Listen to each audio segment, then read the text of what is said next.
Hey everyone, welcome or welcome back to the channel. I'm so excited you're here because today we're diving into something really juicy. Messages they can't say. Yeah, you heard that right. We're gonna be tapping into those unspoken feelings, those hidden thoughts that someone just can't seem to voice.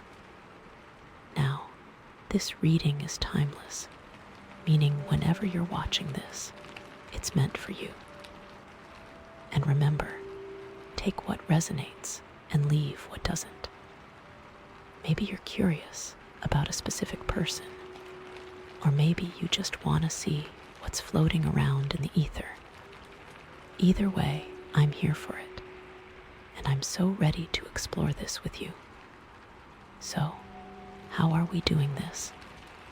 Well, I have 4 gorgeous crystal piles for you to choose from today. First up, we have the Lapis Lazuli Star, which is all about harmonizing and bringing balance to unspoken truths. Then, we have the Selenite Raw Crystal, which is empowering, representing silent strength just waiting to be expressed. Next, we have the Malachite Cluster, flowing with hidden currents of emotion. And last but not least, the Carnelian Point, representing dormant desires about to surface. Okay, so take a deep breath and really feel into which crystal you're drawn to. There's no pressure at all. Trust your intuition. It knows best. It's totally okay if you're pulled to more than one pile maybe. There's more than one message for you. Just go with what feels right. All right, close your eyes for a moment and wish, manifest, whatever you want to call it, that you receive the messages you're meant to hear today. Got it? Okay, now go ahead and choose your pile. I'm sending you all the good vibes. Okay, hi everyone. Welcome to your reading. If you chose the Lapis Lazuli Star, this is going to be your reading about messages they can't say, and really trying to find the balance in unspoken truths. Lapis Lazuli is all about harmonizing, so let's see what needs to be harmonized in your life right now. Okay, wow. So, first card out is the Page of Wands. Oh, this is interesting. The next card we have is Strength, and then we have the 9 of Cups. Wow, okay, what a great trio. I feel like this is, like, a really cool little journey we're about to go on here. So let's dive right in. So, the Page of Wands, right? This is all about new beginnings, new ideas, that initial spark of inspiration. I'm seeing a lot of passion projects here, like something you're super excited about, something that just lights you up inside. You know that feeling when you get a new idea and you just can't stop thinking about it. Yeah, that's Page of Wands energy all the way. And there's always a but, right? With the Page of Wands, there can also be this feeling of insecurity of like, is this idea good enough? Am I good enough to bring this idea to life? It's that little voice in the back of your head that's like, maybe you should just stick to what you know. Maybe you're not creative enough. Maybe someone else has already done this better. I hate that voice. And I think, because this is a reading about unspoken truths, I'm wondering if maybe these ideas, these passions, are being kept secret. Like, you're so afraid of what other people might think that you're just holding on to them. You're not sharing them with anyone. And that's a shame. because these ideas, they have so much potential. They could really bring you so much joy and fulfillment. Okay, so let's dig a little deeper into this Page of Wands energy. Okay, I'm seeing like maybe you've been wanting to start a new hobby, like painting or writing or learning an instrument. Something that's just purely for you. Something that allows you to express yourself and have fun. But then you start thinking about all the reasons why you shouldn't. I don't have time. I'm not talented enough. It's a waste of money. All these limiting beliefs that are holding you back.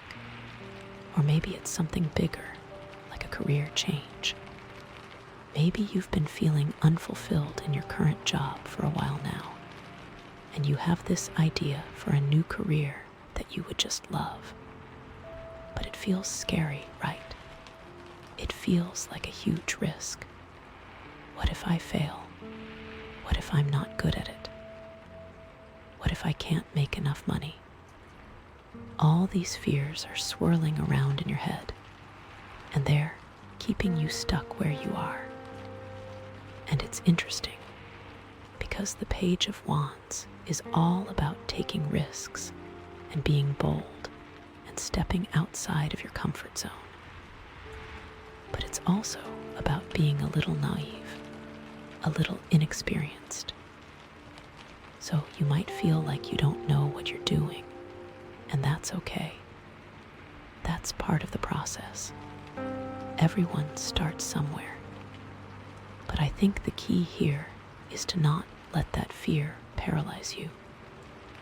Don't let that inner critic hold you back from pursuing your passions.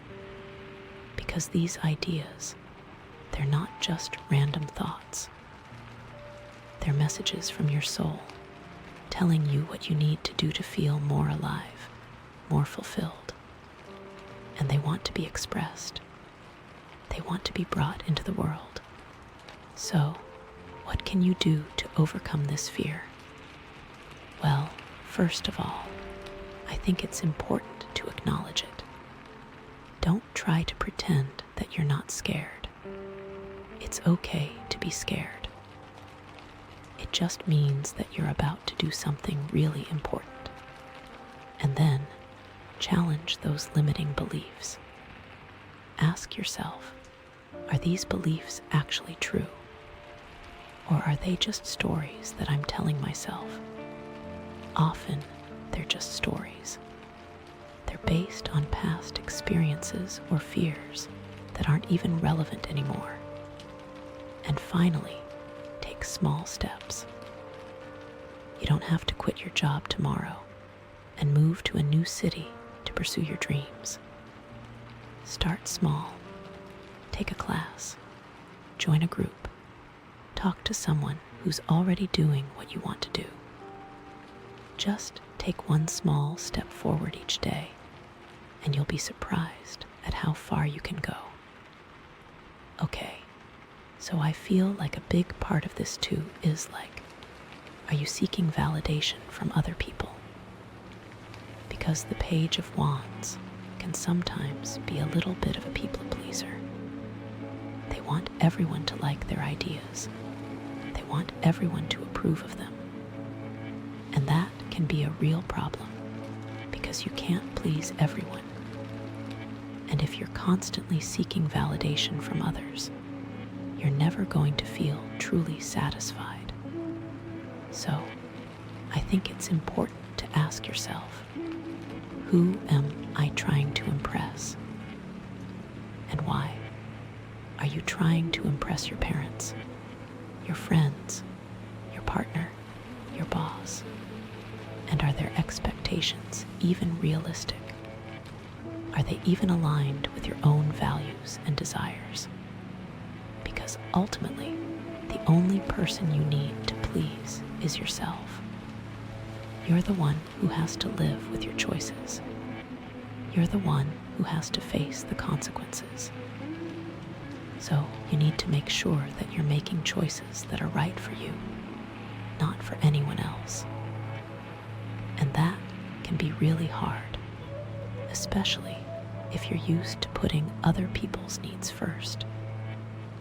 But it's so important to start prioritizing your own happiness. Because if you're not happy, you're not going to be able to help anyone else. You're going to be drained and resentful. So take some time to think about what truly makes you happy. What are your passions? What are your values? What are your dreams? And then start making choices that are aligned with those things, even if it means disappointing some people along the way. And I think this connects to the unspoken truths theme in a big way, because a lot of times we don't speak our truth because we're afraid of what other people will think. We're afraid of being judged or rejected.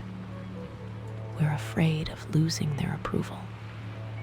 But the truth is, when you're not speaking your truth, you're not being authentic. You're not being true to yourself. And that's going to create a lot of internal conflict. You're going to feel like you're living a lie. So it's time to start speaking your truth, even if it's scary, even if it means upsetting some people, because ultimately your happiness depends on it. Wow, okay. I feel like that was a lot about the Page of Wands, but it's such an important card. It's all about potential and new beginnings, but also about overcoming fear and speaking your truth. And I feel like it really sets the stage for the next card, which is Strength. Okay, Strength. This card is all about inner power, courage, and resilience. It's about taming the inner critic and finding the confidence to be yourself. And after all that Page of Wands energy, I feel like this is exactly what you need right now. So, with the Strength card, I'm seeing that you have a lot more inner power than you realize. You're stronger than you think you are. You've overcome so many challenges in your life, and you've always come out on top. But sometimes you forget that. You get caught up in your fears and insecurities, and you start to doubt yourself. But the Strength card is here to remind you of your inner power. It's here to remind you that you can handle anything that comes your way. You just need to tap into that inner strength and believe in yourself. And I think a big part of this is taming the inner critic. That voice that's always telling you that you're not good enough, that you're going to fail, that you're not worthy. That voice is a liar. It's not telling you the truth. It's just trying to protect you from getting hurt. But the truth is, you can't grow if you're always staying in your comfort zone. You have to be willing to take risks and step outside of your comfort zone, even if it's scary. And that means silencing that inner critic and believing in yourself. So, how do you tame the inner critic? Well, first of all, you need to identify it. Pay attention to the thoughts that are running through your head. When you start to doubt yourself, ask yourself, is this really true? Or is this just my inner critic talking? And then challenge those negative thoughts. Replace them with positive affirmations. Remind yourself of your strengths and accomplishments. Focus on what you're good at, not on what you're bad at. And finally, be kind to yourself. Don't beat yourself up when you make mistakes. Everyone makes mistakes. It's part of the learning process. Just learn from your mistakes and move on. And I think this is so important in the context of speaking your truth. Because a lot of times, we don't speak our truth because we're afraid of being judged or criticized. We're afraid of making mistakes. We're afraid of saying the wrong thing. But the Strength card is telling you that it's okay to be imperfect. It's okay to make mistakes. It's okay to not have all the answers. What's important is that you're being authentic and true to yourself. So, don't let the fear of judgment hold you back from speaking your truth. Speak your mind, even if it's not perfect. Share your ideas, even if they're not fully formed. Be yourself, even if it's not what other people expect. And I think another aspect of the Strength card is about finding your voice. Finding your authentic voice and using it to express yourself. This is especially important if you've been suppressing your voice for a long time.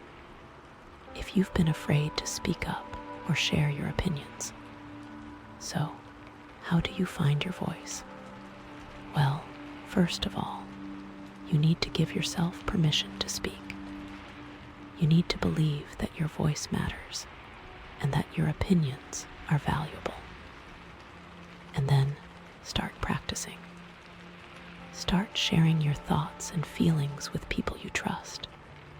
Start speaking up in meetings or group discussions. Start writing in a journal or creating art. Just find ways to express yourself and let your voice be heard. And I think it's important to remember that your voice is unique. No one else has your perspective, your experiences, your insights. So don't try to be someone else.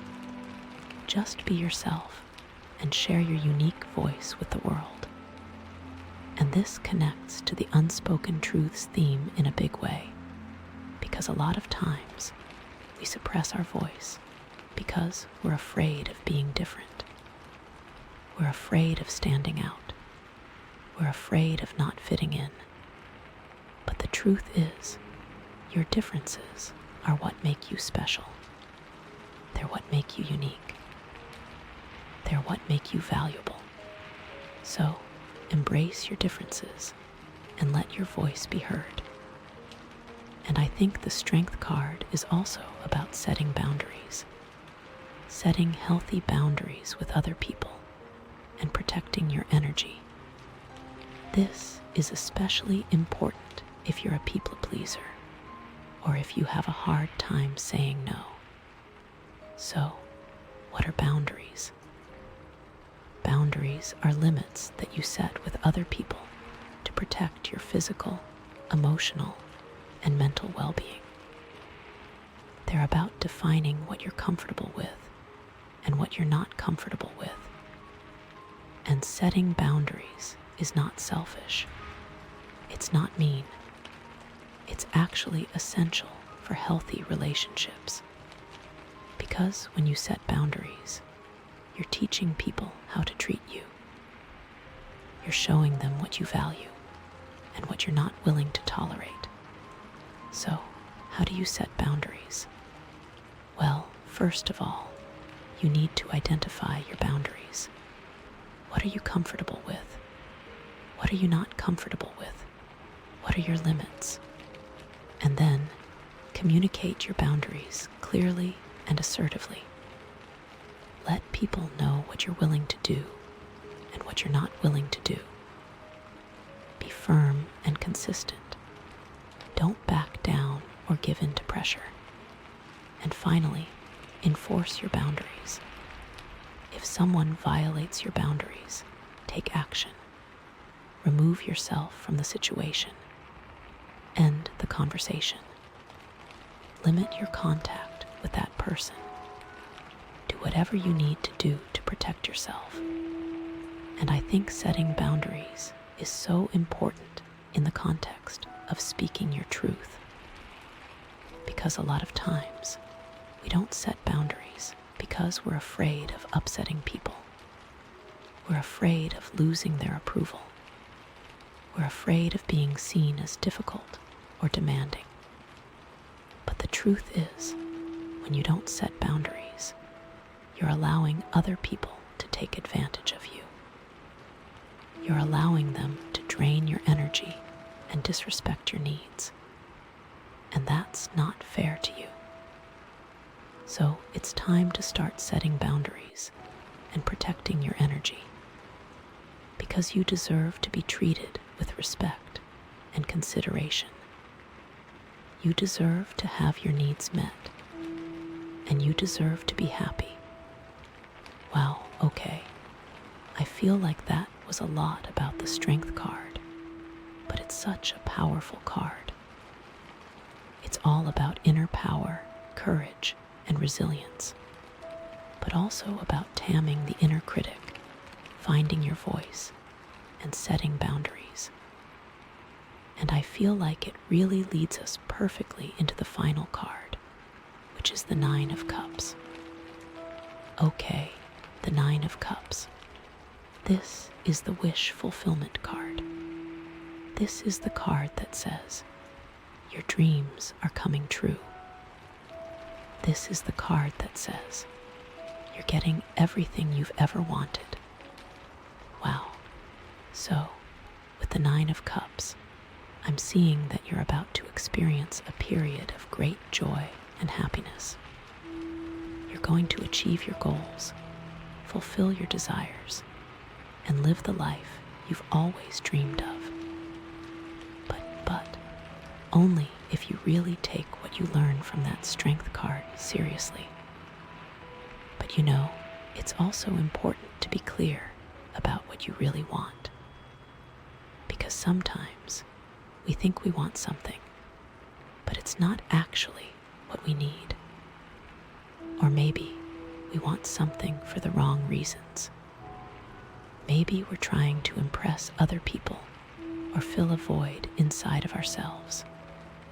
So, before you start celebrating your wish fulfillment, take some time to reflect on what you really want. Ask yourself, is this something that will truly make me happy? Or is it just something that I think I should want? And then, make sure that your desires are aligned with your values. Are you pursuing your goals in a way that's ethical and responsible? Are you being true to yourself and your beliefs? Because if your desires are not aligned with your values, you're not going to feel truly fulfilled, even if you achieve them. You're going to feel like something's missing. You're going to feel like you're living a lie. So, it's important to make sure that you're pursuing your goals in a way that's authentic and aligned with your values. Because that's the only way to truly experience the joy and happiness of the Nine of Cups. And I think this also connects to the Page of Wands energy, because sometimes the wishes we make are based on those initial, maybe a little bit insecure ideas. Like, oh, I wish I was rich and famous so everyone would like me. But is that really what you want? Or do you just want to feel accepted and loved? So, it's important to dig a little deeper and figure out what's really driving your desires. What are the underlying needs that you're trying to fulfill? And then, make sure that your wishes are aligned with those needs. And I think another aspect of the Nine of Cups is about gratitude. Being grateful for what you already have and appreciating the good things in your life. Because when you're grateful, you attract more good things into your life. So, take some time each day to focus on what you're grateful for. Write down a list of things you appreciate. Tell the people you love how much they mean to you. Just focus on the positive aspects of your life. And I think this is especially important when you're in the process of manifesting your desires, because it's easy to get caught up in what you don't have and to focus on what's missing. But when you focus on what you already have, you're creating a positive energy that will help you attract even more good things into your life. And I think the Nine of Cups is also about sharing your abundance with others, giving back to your community and helping those in need. Because when you share your abundance, you're creating a ripple effect of positivity that will benefit everyone. So, find ways to give back to your community. Volunteer your time. Donate to a charity. Help a friend in need. Just find ways to share your abundance and make a positive impact on the world. And I think this connects to the unspoken truths theme in a big way, because a lot of times we keep our wishes to ourselves because we're afraid of jinxing them. We're afraid that if we talk about them, they won't come true. But the truth is, sharing your wishes with others can actually help them come true. Because when you share your wishes, you're putting them out into the universe. You're creating a positive energy that will attract the resources and opportunities you need to make them a reality. So, don't be afraid to share your wishes with others. Tell your friends and family about your goals. Write them down in a journal. Create a vision board. Just put your wishes out there and let the universe know what you want. And I think it's important to remember that the Nine of Cups is not just about getting what you want. It's also about being happy with what you have. It's about finding joy in the present moment and appreciating the simple things in life. So, don't wait until you achieve all your goals to be happy. Start being happy now. Appreciate the beauty of the world around you. Savor the moments you spend with loved ones. Find joy in the simple things in life. And I think this is the ultimate message of the Nine of Cups, that happiness is not something you achieve, it's something you create. It's a state of mind that you can choose to cultivate every day. So, choose to be happy. Choose to be grateful. Choose to be kind. Choose to be authentic. And choose to live your life to the fullest. Wow, okay. I feel like that was a lot about the Nine of Cups, but it's such a wonderful card. It's all about wish fulfillment, joy, and happiness, but also about being clear about what you want, being grateful for what you have, and sharing your abundance with others.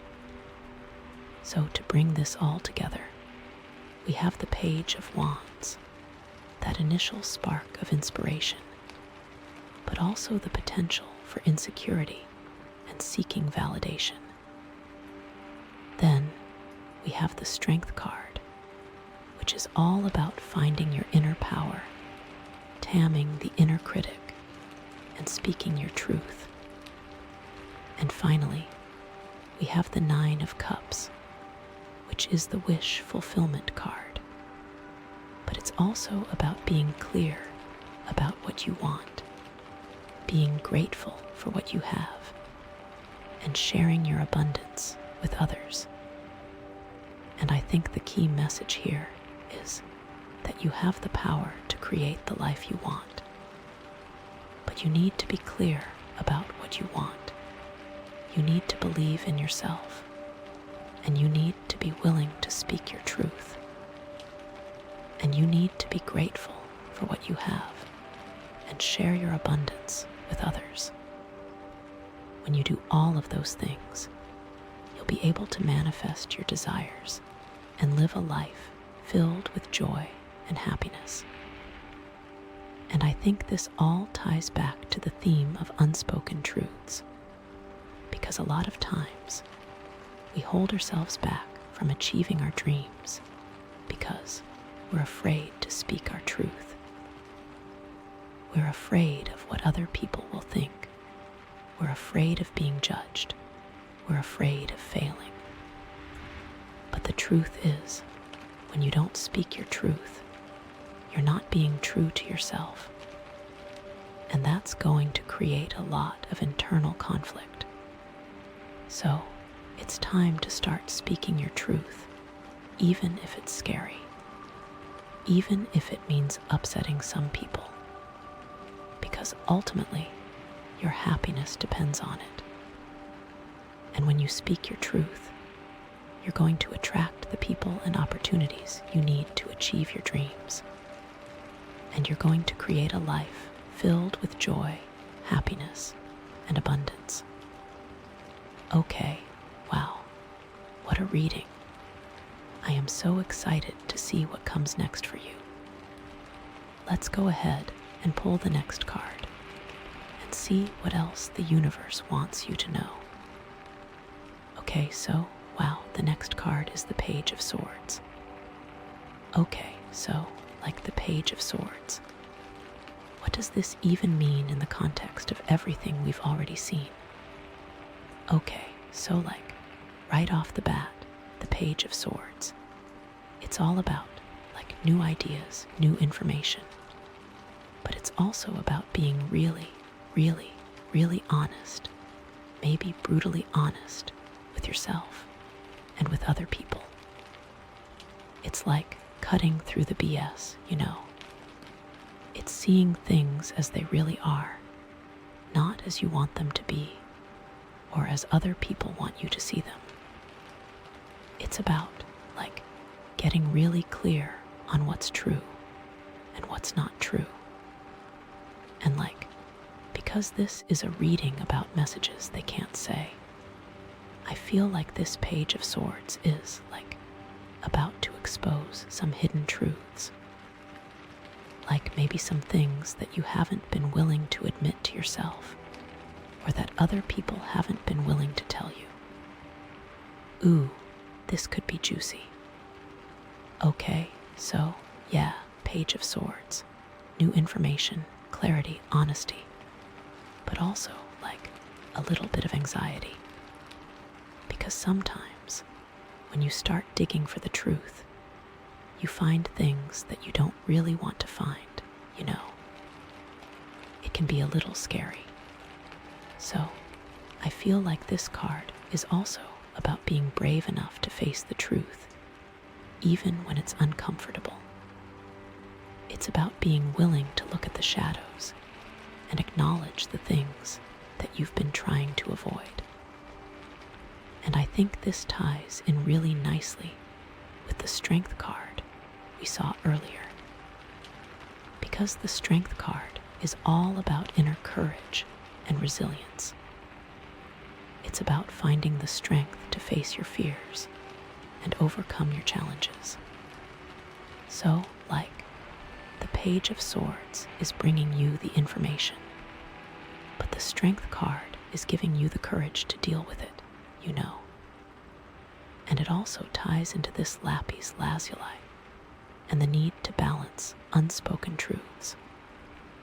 Like, this could even be about finding the balance between, like, being honest and being kind.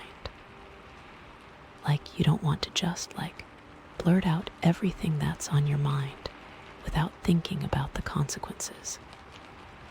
You want to be honest, but you also want to be compassionate and considerate of other people's feelings. So, it's about finding that middle ground where you can speak your truth without hurting others. Okay, I'm getting a clearer picture here. So let's dig a little deeper. Okay. So, with the Page of Swords, I'm seeing like maybe there's some situation in your life where you've been feeling confused or uncertain. Like you don't really know what's going on or what to believe. And this card is telling you that it's time to start asking questions. It's time to start digging for information. It's time to start looking at things from a different perspective. Like, maybe you've been relying too much on other people's opinions or assumptions. And the Page of Swords is telling you to start thinking for yourself, to start questioning everything, and to come to your own conclusions. And I think this is especially important in the context of relationships. Like maybe there's someone in your life who's been acting a little shady or secretive, and you're not really sure what they're up to. The Page of Swords is telling you to start paying attention to the red flags, to start looking for clues, to start asking the tough questions, and don't be afraid to confront them if you need to. But do it in a calm and rational way, Don't just go off on them and accuse them of things without any evidence. Gather your facts, think things through, and then approach them with a clear and concise message. And I think this also ties into that Page of Wands energy we saw earlier.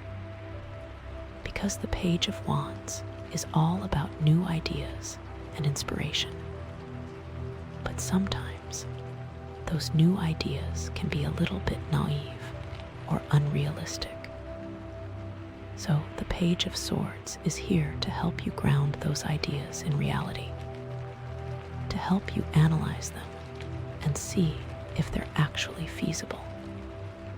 It's like the Page of Wands is the dreamer, and the Page of Swords is the realist. They need each other to balance each other out. Otherwise, you're either going to be stuck in your head with all these crazy ideas that you never act on, or you're going to be chasing after fantasies that are never going to come true.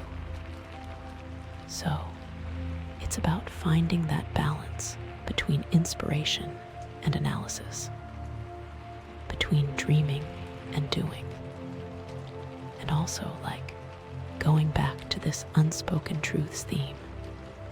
This Page of Swords can also represent gossip, or hearing some news through the grapevine.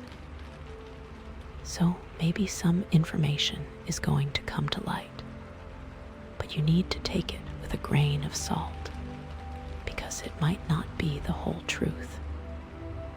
So you need to do your research. You need to investigate. You need to get all the facts before you make a decision about what to believe. And this could be in any area of your life, It could be about your job.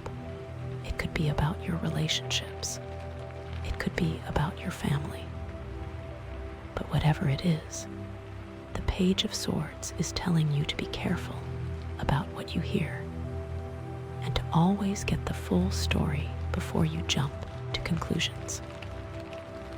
Okay, so, what else is going on here?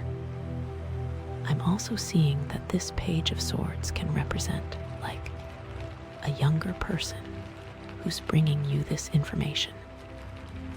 Or maybe someone who's just, new to a situation and is seeing things with fresh eyes. So, it could be a younger colleague at work, or a new friend, or even just someone you meet randomly who has some insight that you haven't considered before. So, pay attention to the people who are coming into your life right now, because they might have some valuable information for you. But again, take it with a grain of salt, because they might not have all the facts either. It's just about being open to new perspectives and being willing to consider different points of view. And I think that's really what the Page of Swords is all about: being open-minded and curious, being willing to question everything and to seek out the truth, even when it's uncomfortable.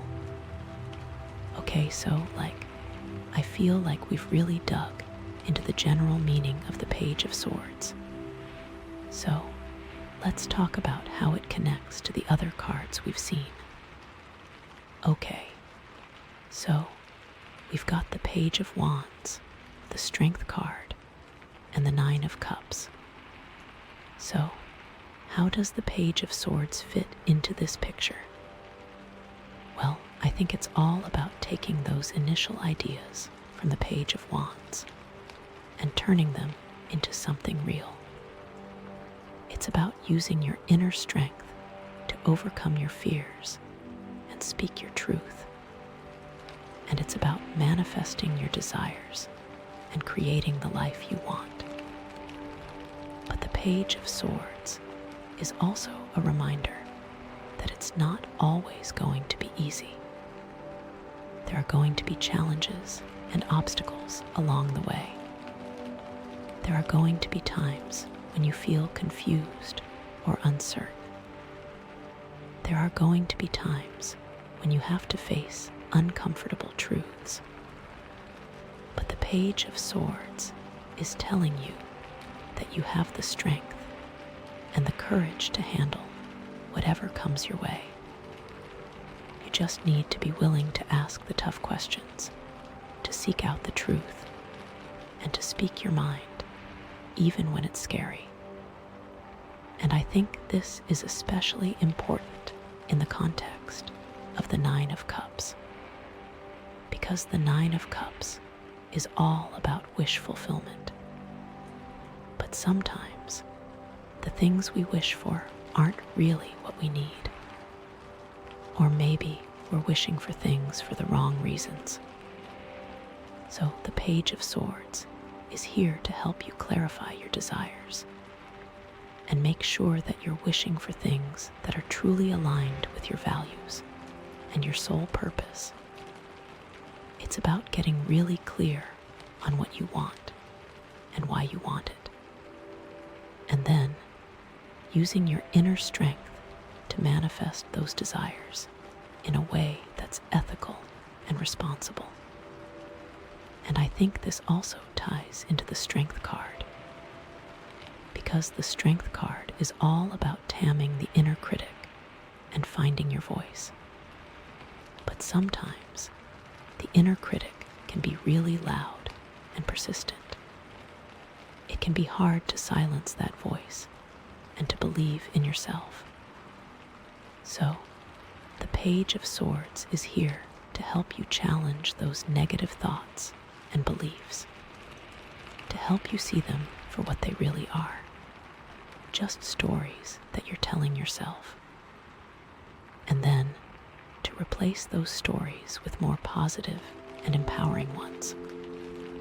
It's about using your inner strength to overcome your self-doubt and to speak your truth with confidence and conviction.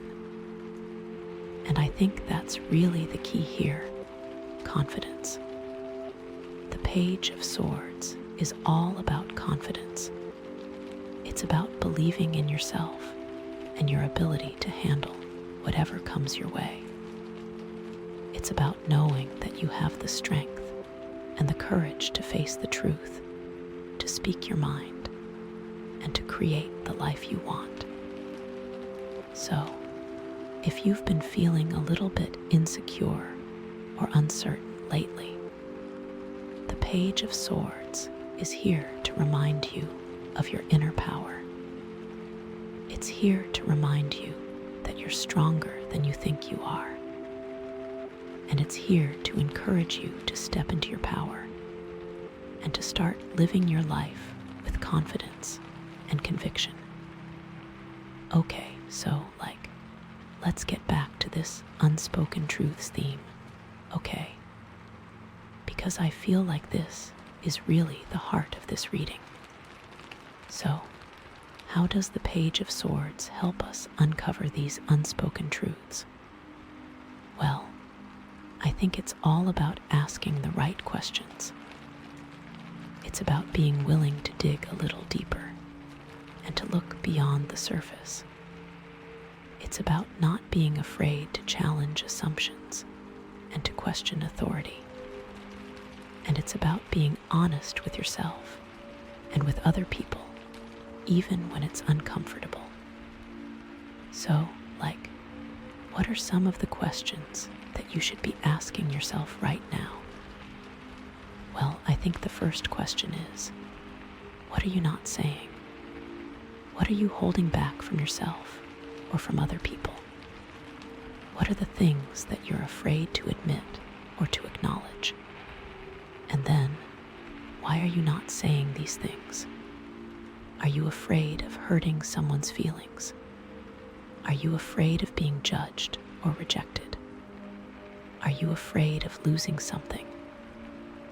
And then, what would happen if you did say these things? What would be the consequences? What would be the benefits? And then, is it worth it to keep these things hidden? Or would it be better to bring them out into the open? And I think these are really tough questions to answer, because a lot of times we don't even realize that we're holding back. We've become so accustomed to suppressing our feelings and our thoughts that we don't even know what's really going on inside of us. So, it takes a lot of self-awareness and introspection to uncover these unspoken truths.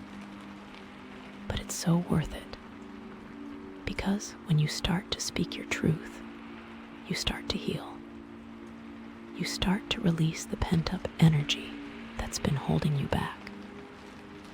And you start to create more authentic and meaningful relationships. And I think this is especially important in the context of romantic relationships. Because a lot of times, we're afraid to be honest with our partners because we don't want to rock the boat. We don't want to create conflict. We don't want to lose their love. But the truth is, when you're not being honest with your partner, you're not really being yourself. You're putting on a facade. You're pretending to be someone you're not. And that's not fair to you. And it's not fair to your partner, because they're not really getting to know the real you. They're falling in love with a false image. So it's so important to be honest with your partner, even when it's scary. To share your thoughts and feelings, even when you're afraid of their reaction. To be vulnerable and authentic, even when it feels risky. Because that's the only way to create a truly deep and meaningful connection. And I think this also applies to other relationships in your life, like your friendships and your family relationships. Because a lot of times, we're afraid to be honest with our friends and family because we don't want to disappoint them. We don't want to upset them. We don't want to create drama. But the truth is, when you're not being honest with your friends and family, you're not really being true to yourself. You're compromising your values. You're sacrificing your own happiness. And that's not healthy. It's not sustainable. So, it's so important to be honest with your friends and family, even when it's difficult. To set boundaries, to say no when you need to express your needs and your desires, because that's the only way to create healthy and fulfilling relationships. And I think the Page of Swords can also represent the need to be honest about your own limitations, to acknowledge your weaknesses and your flaws, to admit when you're wrong, to apologize when you've made a mistake, because nobody's perfect. We all make mistakes. We all have flaws. And it's okay to admit that. It's actually a sign of strength, not weakness. Because when you're willing to be honest about your own limitations, you open yourself up to growth and learning. You become more humble and compassionate, and you create more authentic and meaningful connections with other people. And I think this also ties into the strength card we saw earlier, because the strength card is all about taming the inner critic. But sometimes the inner critic is right. Sometimes we do need to acknowledge our flaws and our weaknesses. But the key is to do it with compassion and self-acceptance, to not beat ourselves up about our mistakes, to not dwell on our shortcomings, but to simply acknowledge them, learn from them, and move on. And I think that's really what the Page of Swords is all about: honesty, clarity, and self-awareness.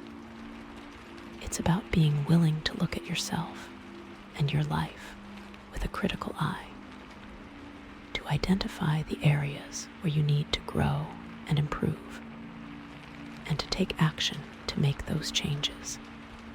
It's about being willing to speak your truth, even when it's uncomfortable, to set boundaries, to express your needs and your desires, and to create more authentic and meaningful relationships. Okay, so I feel like we've really explored the unspoken truths aspect of this card. So, let's talk about some of the potential challenges and opportunities associated with the Page of Swords. Because, every card has its ups and downs, you know. So, what are some of the things that you need to watch out for with this card? Well, I think the biggest challenge is anxiety. Because the Page of Swords is all about mental energy. It's about thinking, analyzing, and processing information. And sometimes that can lead to overthinking and anxiety. You can get so caught up in your head that you start to worry about everything. You start to imagine all sorts of worst-case scenarios, and you start to feel overwhelmed and paralyzed. So, it's important to be aware of this tendency and to take steps to manage your anxiety. And then, you need to find healthy ways to release that mental energy. Exercise is a great way to do that. So is meditation. So is spending time in nature. Find something that helps you calm your mind and relax your body, and make it a regular part of your routine. And I think another challenge with the Page of Swords is the tendency to be too critical, to be too judgmental of yourself and of other people, to focus on the negative aspects of things and to overlook the positive. So it's important to be aware of this tendency and to try to be more balanced in your thinking, to focus on the good things in your life, to appreciate the beauty of the world around you, and to be kind and compassionate to yourself and to other people. And I think another challenge is the tendency to be too argumentative, to always want to be right, to always want to win the argument, to always want to have the last word. So, it's important to be aware of this tendency and to try to be more open-minded and receptive to other people's points of view, to listen more than you talk, and to be willing to compromise and to find common ground. And then, remember the lapis lazuli. Remember we need to harmonize. And I think this ties into the balance theme from the crystal. Because the Page of Swords is all about mental clarity. But sometimes that mental clarity can come at the expense of emotional sensitivity. You can get so caught up in your head that you forget to pay attention to your heart. You can become too detached and analytical, and you can lose touch with your feelings. So, it's important to find a balance between your head and your heart, to use your mind to analyze and understand your emotions, but to also allow yourself to feel your feelings fully and to express them in a healthy way. And I think that's really the key to overcoming the challenges associated with the Page of Swords. Balance. Finding a balance between your head and your heart, between your thoughts and your feelings, between your logic and your intuition, and between your honesty and your compassion. When you can find that balance, you can harness the power of the Page of Swords to create a life filled with clarity, truth, and authenticity. Okay, so, what are the opportunities associated with this card? Because, it's not all challenges, There are also some really great things that can come from the Page of Swords. Well, I think the biggest opportunity is the chance to gain clarity, to finally understand what's really going on in your life, to see things as they really are, not as you want them to be or as other people want you to see them. And that clarity can be incredibly empowering. It can give you the confidence to make decisions, to take action, and to create the life you want. And I think another opportunity is the chance to speak your truth, to finally say what's been on your mind, to express your needs and your desires, to set boundaries, and to create more authentic and meaningful relationships. And that can be incredibly liberating.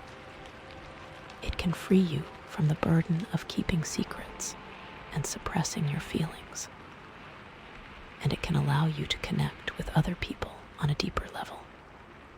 And I think another opportunity is the chance to learn and grow, to expand your knowledge and your understanding of the world, to challenge your assumptions and your beliefs, and to become a more well-rounded and informed person. And that can be incredibly enriching. It can open you up to new possibilities and new perspectives. And it can help you to live a more fulfilling and meaningful life. Okay, So, that was a lot about the Page of Swords. I feel like we really dug deep into this card and explored all of its different aspects. And now, it's time to pull the next card. I'm so excited to see what the universe wants you to know next. What other messages are waiting to be revealed? What other truths are waiting to be uncovered? Let's find out. Okay, so, the next card is the King of Cups. Okay, so, the King of Cups. What does this even mean after all that? Okay, so, right off the bat, the King of Cups, he's all about emotional maturity, emotional balance, compassion, and control, He's the master of his own emotions, but he's also deeply empathetic and understanding of other people's feelings. Like he's not afraid to feel, but he doesn't let his emotions rule him. You know what I mean. And because this is a reading about messages they can't say, I feel like this King of Cups is, like, about controlling those messages, like knowing what to say, when to say it, and how to say it right. Ooh, this could be interesting.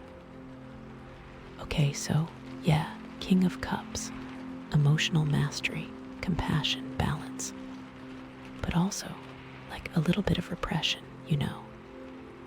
Because sometimes, when you're trying to be so controlled and so balanced, you can end up suppressing your true feelings.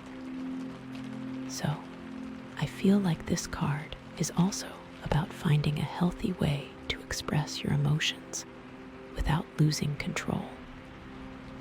It's about being authentic, but also being considerate of other people's feelings. And I think this ties in really nicely with the Page of Swords we saw earlier. Because the Page of Swords is all about honesty and clarity. So, like, the King of Cups knows what he feels, and the Page of Swords helps him articulate it, you know. And it also ties into this lapis lazuli and the need to balance unspoken truths. Like, this could even be about finding the balance between, like, being emotionally available and being emotionally independent. Like, you don't want to just, like, pour all of your emotions onto someone else without considering their capacity to handle it. You want to be supportive and caring, but you also want to be self-sufficient and able to manage your own feelings. So, it's about finding that middle ground where you can connect with others without becoming dependent on them. Okay, I'm getting a clearer picture here. So, let's dig a little deeper, okay? So, with the King of Cups, I'm seeing, like, maybe there's some situation in your life where you've been feeling overwhelmed by your emotions.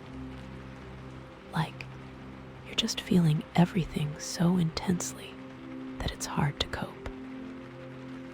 And this card is telling you that it's time to start taking control of your emotions. It's time to start practicing emotional regulation. It's time to start finding healthy ways to process your feelings without getting swept away by them. Like, maybe you've been avoiding your emotions or trying to suppress them. And the King of Cups is telling you to start facing them head on, to start acknowledging your feelings and to allow yourself to feel them fully. But then, to also find healthy ways to release those emotions without hurting yourself or others. And I think this is especially important in the context of relationships. Like, maybe there's someone in your life who's been triggering your emotions or pushing your buttons, and you're not really sure how to deal with it. The King of Cups is telling you to start setting boundaries with that person, to start protecting your emotional energy, to start communicating your needs and your limits. And don't be afraid to walk away from the situation if you need to. But, like, do it in a calm and compassionate way, you know. Don't just lash out at them and accuse them of things without any evidence. Take a deep breath, think things through, and then communicate your feelings in a clear and respectful manner. And I think this also ties into that Page of Wands energy we saw earlier. Because the Page of Wands is all about passion and inspiration. sometimes that passion can be a little bit overwhelming or impulsive. So the King of Cups is here to help you temper that passion with emotional maturity, to help you channel your energy in a constructive way. It's like the Page of Wands is the spark, and the King of Cups is the steady flame, you know. They need each other to create lasting warmth and light. Otherwise, you're either going to burn out quickly with all that fiery passion, or you're going to be stuck in a state of lukewarm complacency. So, it's about finding that balance between passion and control, between excitement and stability, and also, like, going back to this unspoken truths theme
Hello there, my friend. Welcome to your reading. So, you chose the selenite raw crystal, and that means this reading is all about empowering yourself, which is so perfect because the overall theme is silent strength awaiting expression. I love that because selenite is all about clearing blockages and helping you connect with your inner power, your intuition.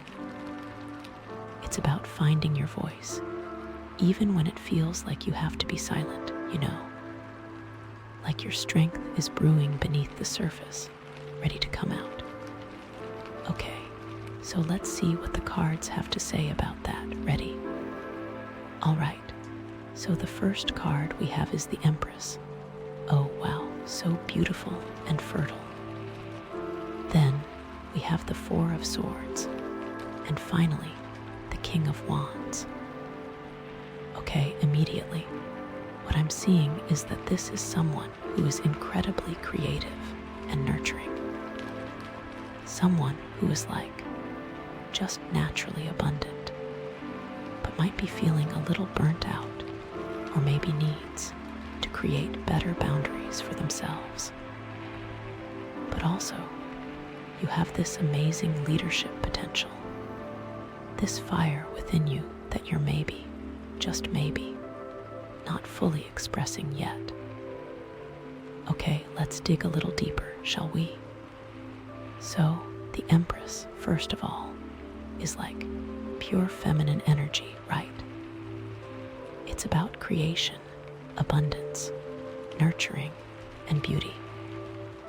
This card often represents someone who is deeply connected to their senses, who loves to create, who loves to surround themselves with beauty. You might be someone who is an artist, a designer, a musician, or just someone who has a really strong appreciation for the finer things in life. Like, you love good food, good wine, beautiful clothes, beautiful surroundings, that kind of thing, And that's amazing. Embrace that. Don't feel guilty about it. And there's always a but, right? The Empress can also represent a need to nurture yourself, to mother yourself. Are you taking care of your own needs? Are you giving yourself the time and space to create and to connect with your senses? Or are you so busy taking care of everyone else that you're neglecting yourself? Because sometimes, when we're in that Empress energy, we can get so caught up in giving to others that we forget to fill our own cup. And then we just end up feeling drained and resentful, right? And think about it. The Empress is often depicted as being pregnant, right? So, she's carrying life. She's creating life. But that's also a really vulnerable position to be in. You need to be protected. You need to be nurtured. You need to be supported. So, where in your life are you feeling vulnerable right now? Where do you need to ask for help? Where do you need to set better boundaries, to protect your energy? Because I'm also feeling with this Empress energy, there might be some creative blocks going on. You have all these amazing ideas, all this potential, but something is holding you back from fully expressing it. Maybe it's fear of judgment. Maybe it's lack of confidence. Maybe it's just plain old procrastination, which, let's be honest, we all struggle with sometimes, right? But it's you have this wellspring of creativity inside you, but the dam is holding it back. So what's that dam made of? What are the beliefs or the fears that are preventing you from letting your creativity flow? Really think about that for a second. Is it something someone told you when you were a kid? Is it a past failure that you're still holding on to? Is it just a general feeling of not being good enough? Because that's a big one for a lot of people, you know. We all have that inner critic that tells us we're not good enough, we're not talented enough, we're not worthy enough. But that's just a story, right? It's not the truth. The truth is, you are incredibly creative, you are incredibly talented, and you are absolutely worthy of expressing yourself fully, okay? And like, the Empress is also about sensuality, about pleasure, about enjoying the physical world. So, are you allowing yourself to experience pleasure? Are you allowing yourself to indulge in the things that bring you joy? Or are you denying yourself those things because you think you don't deserve them? Because, honey, you do deserve them. You deserve to feel good. You deserve to enjoy your life. You deserve to experience pleasure in all its forms. But again, it's about balance, right? The Empress can also be about overindulgence, about getting too caught up in the physical world and neglecting the spiritual.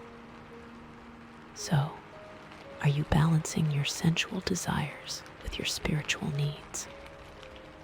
Are you taking time for meditation, for reflection, for connecting with something bigger than yourself? Because it's like, you can't just feed your body. You have to feed your soul too, you know. And another thing about the Empress is that she's deeply connected to nature. So, are you spending enough time outdoors? Are you connecting with the earth? Are you appreciating the beauty of the natural world? Because that can be a really powerful way to connect with your own creative energy. Just going for a walk in the woods, or sitting by the ocean, or even just tending to your garden can be incredibly grounding and inspiring.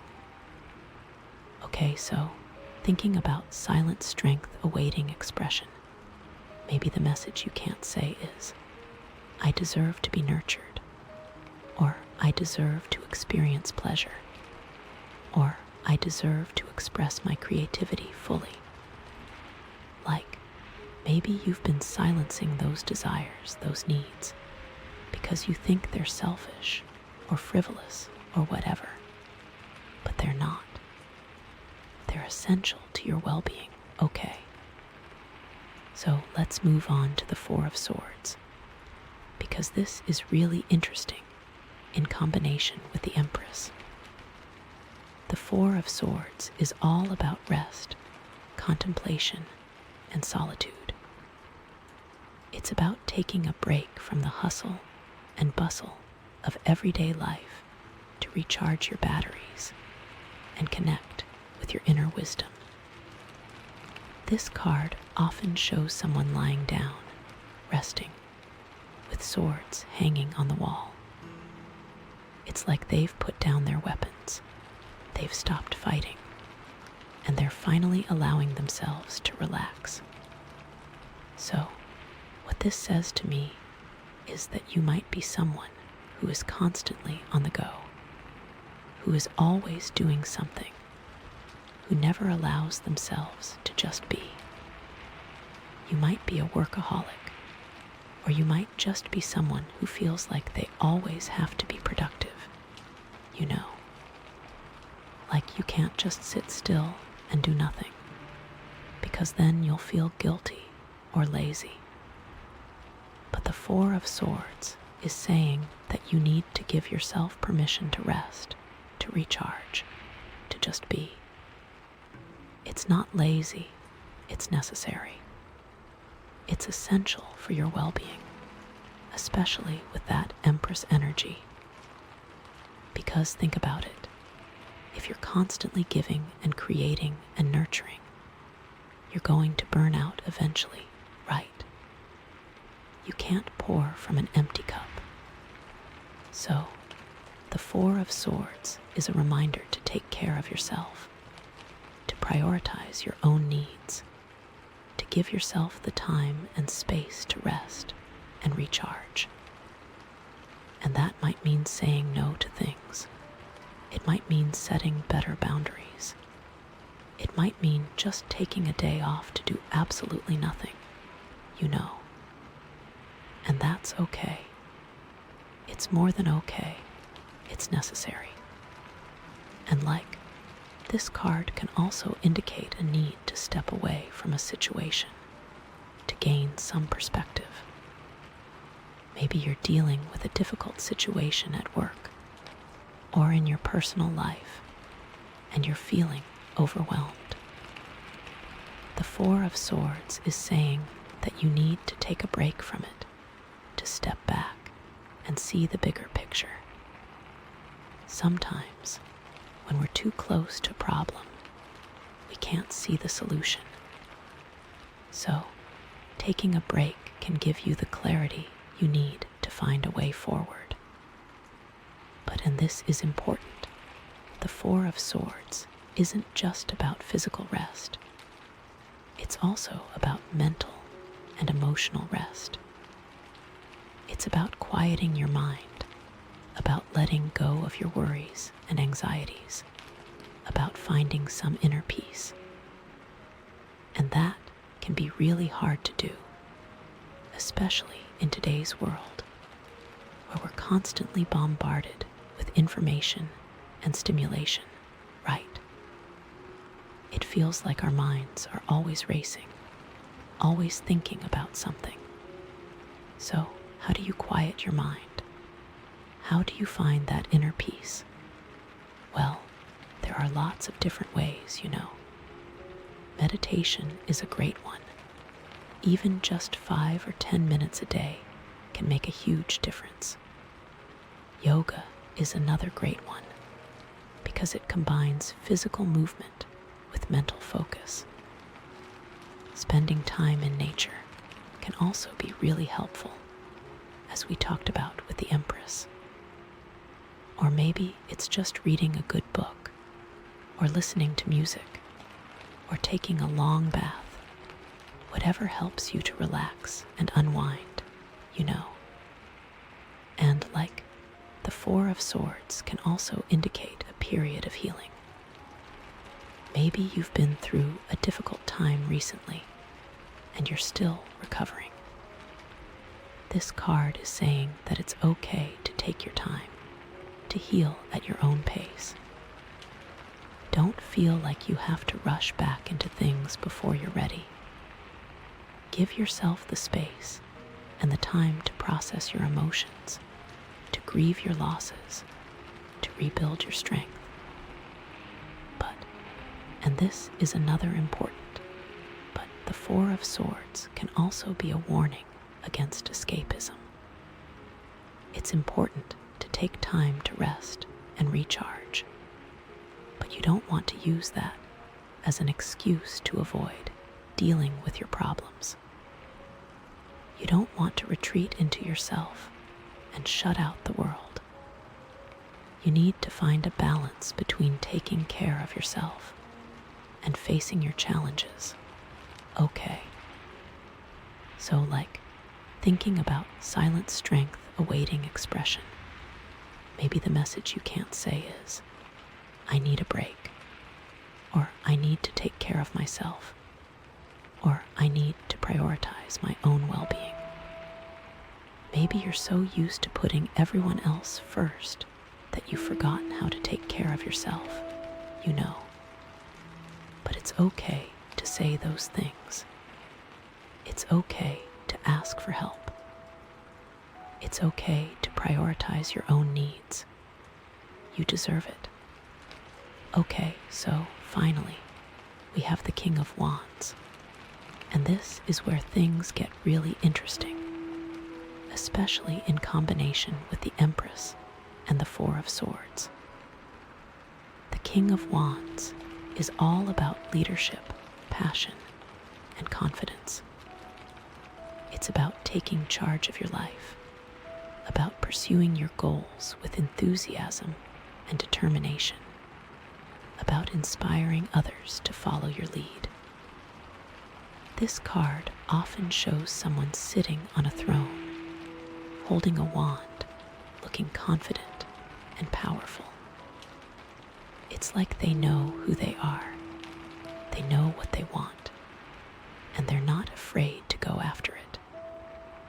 So what this says to me is that you have a lot of potential for leadership, for making a difference in the world. You have a fire within you, a passion that can inspire others. You have the ability to take charge of your life and to create the life you want. But, and here's the catch, you might be afraid to step into that power. You might be afraid of what people will think, or you might be afraid of failing, or you might just be afraid of the responsibility that comes with leadership. Does that resonate at all? Because, think about it. The Empress is all about nurturing and creating. But the King of Wands is about taking action and leading. So maybe you're really good at coming up with ideas, but you struggle with putting them into action. Or maybe you're really good at taking care of others, but you struggle with taking care of yourself. Or maybe you're just afraid of stepping outside of your comfort zone and taking a risk. And the Four of Swords is all about rest and contemplation. But the King of Wands is about energy and action. So maybe you're afraid that if you take too much time to rest and recharge, you'll lose your momentum. Or maybe you're afraid that if you slow down and contemplate things too much, you'll miss out on opportunities. But the thing is, you need both, right? You need to balance your need for rest with your desire for action. You need to balance your need for contemplation with your desire for achievement. Because, the King of Wands is also about confidence, about believing in yourself and your abilities. And that can be really hard to do, especially if you've been knocked down a few times in the past. It's easy to start doubting yourself, to start thinking that you're not good enough, that you're not capable enough, that you're not worthy enough. But the King of Wands is saying that you are good enough, you are capable enough, and you are worthy enough. You just need to believe it, you know. And this card can also indicate a need to take more risks, to step outside of your comfort zone. Maybe you've been playing it safe for too long. Maybe you've been afraid to take chances. But the King of Wands is saying that it's time to take a leap of faith. It's time to pursue your dreams, even if they seem scary or impossible. It's time to trust your instincts and to go for it, okay? And this is another important, but the King of Wands can also be a warning against being too impulsive, too reckless, too arrogant. It's important to be confident and passionate, but you don't want to let that turn into overconfidence or arrogance. You need to be mindful of the impact your actions have on others, and you need to be willing to listen to advice and feedback from others. So, thinking about silent strength awaiting expression, maybe the message you can't say is, I'm ready to lead, or I'm confident in my abilities, or I'm willing to take risks to pursue my dreams. Maybe you've been holding back, playing it safe, because you're afraid of failing or being judged. But it's time to step into your power, to embrace your leadership potential, and to start making a difference in the world, okay? You got this. So, wow, okay. Let's bring it all together, right? So, we have the Empress, the Four of Swords, and the King of Wands. What I'm seeing here is someone who is incredibly creative and nurturing, but who needs to prioritize rest and self-care. Someone who has amazing leadership potential, but who might be afraid to step into their power. Someone who has a lot of silent strength waiting to be expressed. And like, the messages they can't say might be things like, I deserve to be nurtured, I need a break, and I'm ready to lead. These are all messages that you might be silencing because you think they're selfish or frivolous or scary, but they're not. They're essential to your well-being and your growth. And the selenite crystal is here to help you clear those blockages, to help you connect with your inner power, and to help you find your voice, to let that silent strength finally roar.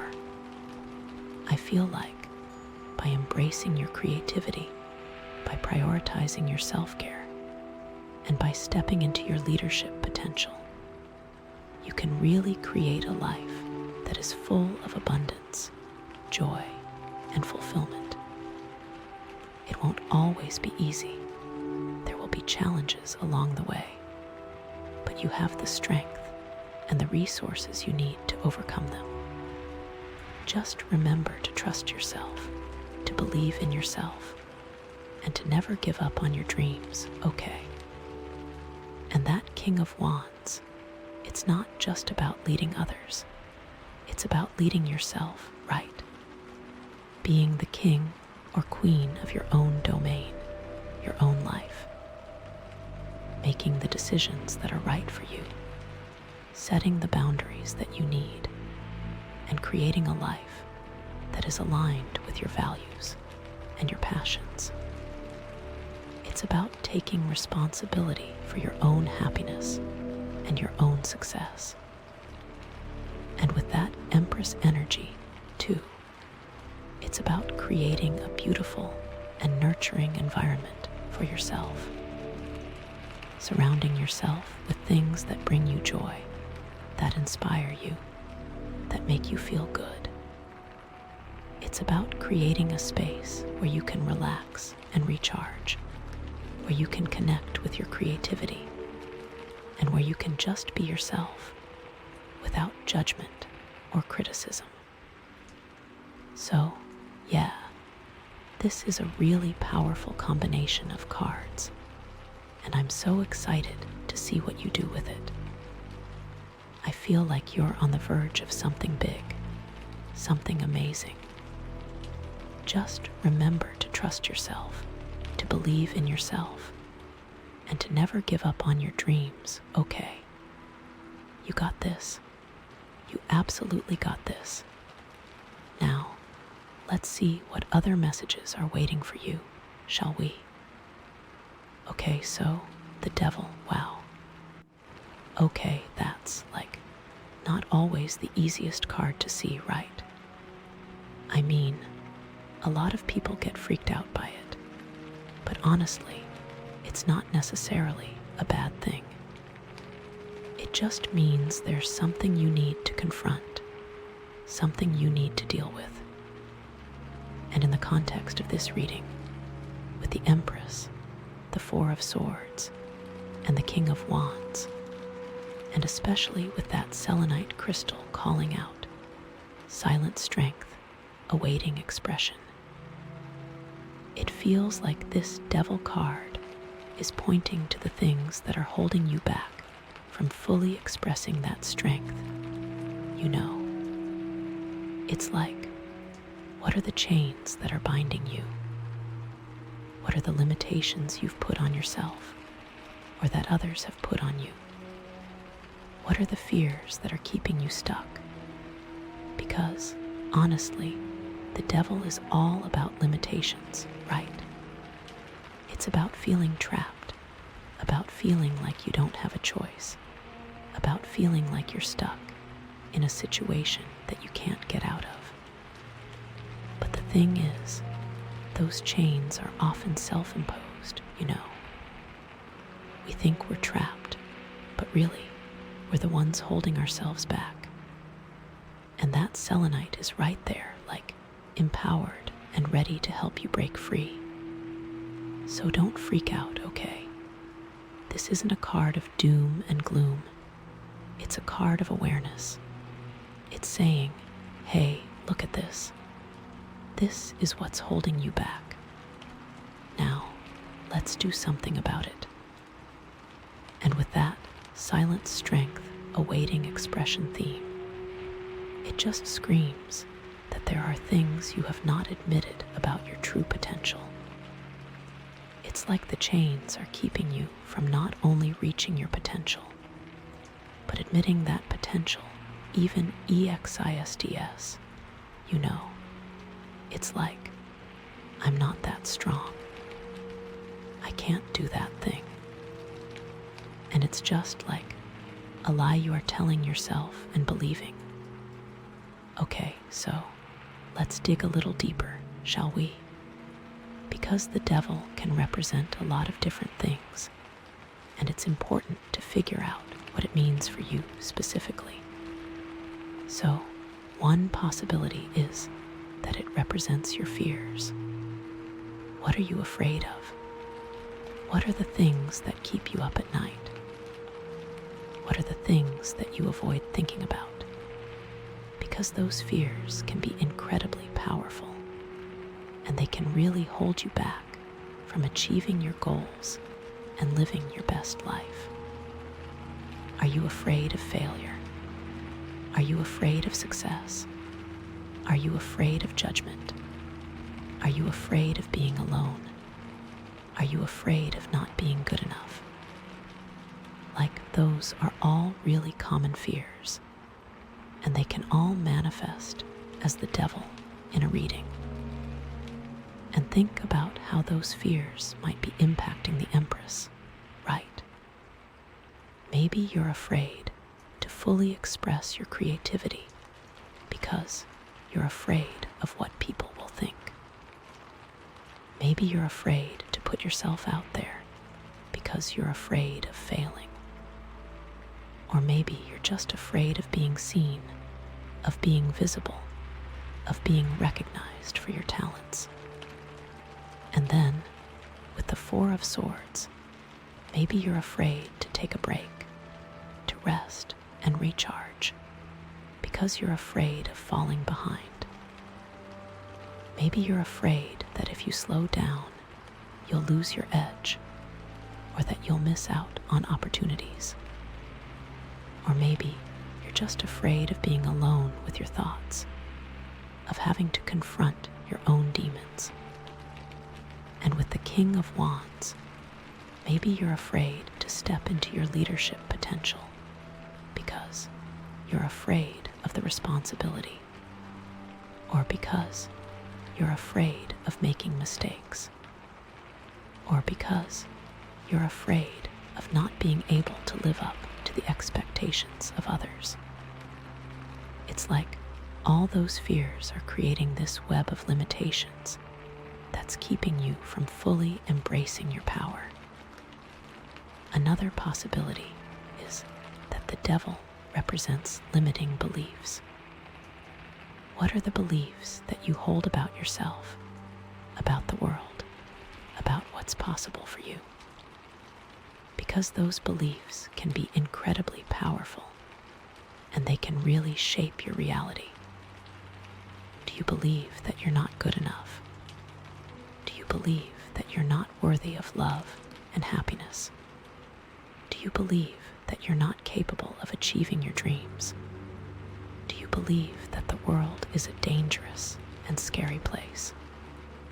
Like, those are all really common limiting beliefs, and they can all manifest as the devil in a reading. And think about how those limiting beliefs might be impacting the Empress, right? Maybe you believe that you're not creative enough, or that your art isn't good enough, or that nobody will appreciate your work. Maybe you believe that you're not worthy of abundance, or that you don't deserve to have nice things. Or maybe you just believe that you're not capable of creating a beautiful and fulfilling life for yourself. And then, with the Four of Swords, maybe you believe that you don't deserve to rest, or that you don't have time to take care of yourself, or that it's selfish to prioritize your own needs. Maybe you believe that you have to constantly be busy and productive in order to be worthy of love and acceptance. Or maybe you just believe that you're not capable of finding inner peace. And with the King of Wands, maybe you believe that you're not a natural leader, or that you don't have what it takes to be successful, or that you're not worthy of recognition and respect. Maybe you believe that you're not capable of making a difference in the world. Or maybe you just believe that you're not good enough to step into your power. It's all interconnected, right? Those beliefs are trapping you, making you feel chained down. And then there's the possibility that the devil represents unhealthy attachments. This could be attachments to people, to things, to situations, to behaviors, to anything that's not serving your highest good. Are you attached to a toxic relationship? Are you attached to a job that you hate? Are you attached to a certain lifestyle that's not really fulfilling you? Are you attached to unhealthy habits like overeating or drinking too much or spending too much time on social media? Those are all really common unhealthy attachments, and they can all manifest as the devil in a reading. It's like you know something isn't good for you, but you can't seem to let it go. You're clinging to it, even though it's hurting you. Like maybe with the Empress, this looks like an attachment to needing external validation for your creativity. So your creativity starts to be about the validation instead of the joy of creating. Maybe with the Four of Swords, you are attached to the idea that rest is lazy or unproductive. You have to always be doing to feel like you have value. And with the King of Wands, maybe you are attached to the idea of success, but not the work of success. So you are constantly chasing a shiny object, but never putting in the effort. Those attachments are keeping you stuck, preventing you from moving forward. You're afraid of letting go because you don't know what will happen if you do. But the thing is, you have to let go in order to be free. You have to release those unhealthy attachments in order to create space for something better to come into your life. And that selenite is just like, I can help with that.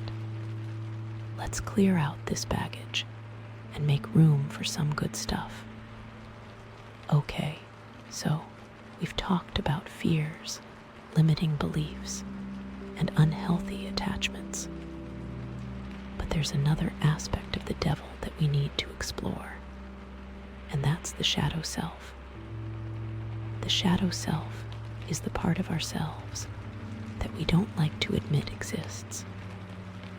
It's the part of ourselves that contains all of our negative traits, our flaws, our insecurities, our fears, our anger, our jealousy, our resentment. all the stuff that we try to hide from ourselves and from others. We all have a shadow self. It's a natural part of being human. But the problem is, when we try to suppress our shadow self, it doesn't go away. It just goes underground, where it can wreak havoc on our lives without us even realizing it. It can manifest as self-sabotage, as unhealthy relationships, as addictive behaviors, as all sorts of problems. So the devil can be a sign that you need to confront your shadow self. You need to acknowledge those negative traits, those flaws, those insecurities.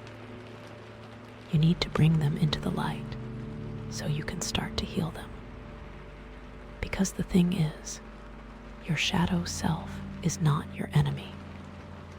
It's just a part of you that needs love and acceptance. And when you can embrace your shadow self, you can integrate it into your whole being, and you can become a more complete and authentic person. Think of it like this. If the Empress has creative abundance to share, the shadow self might be the fear that it's not good enough, so the Empress hides it. If the Four of Swords is about rest and restoration, the shadow self is the idea that you are lazy or unworthy if you aren't being productive.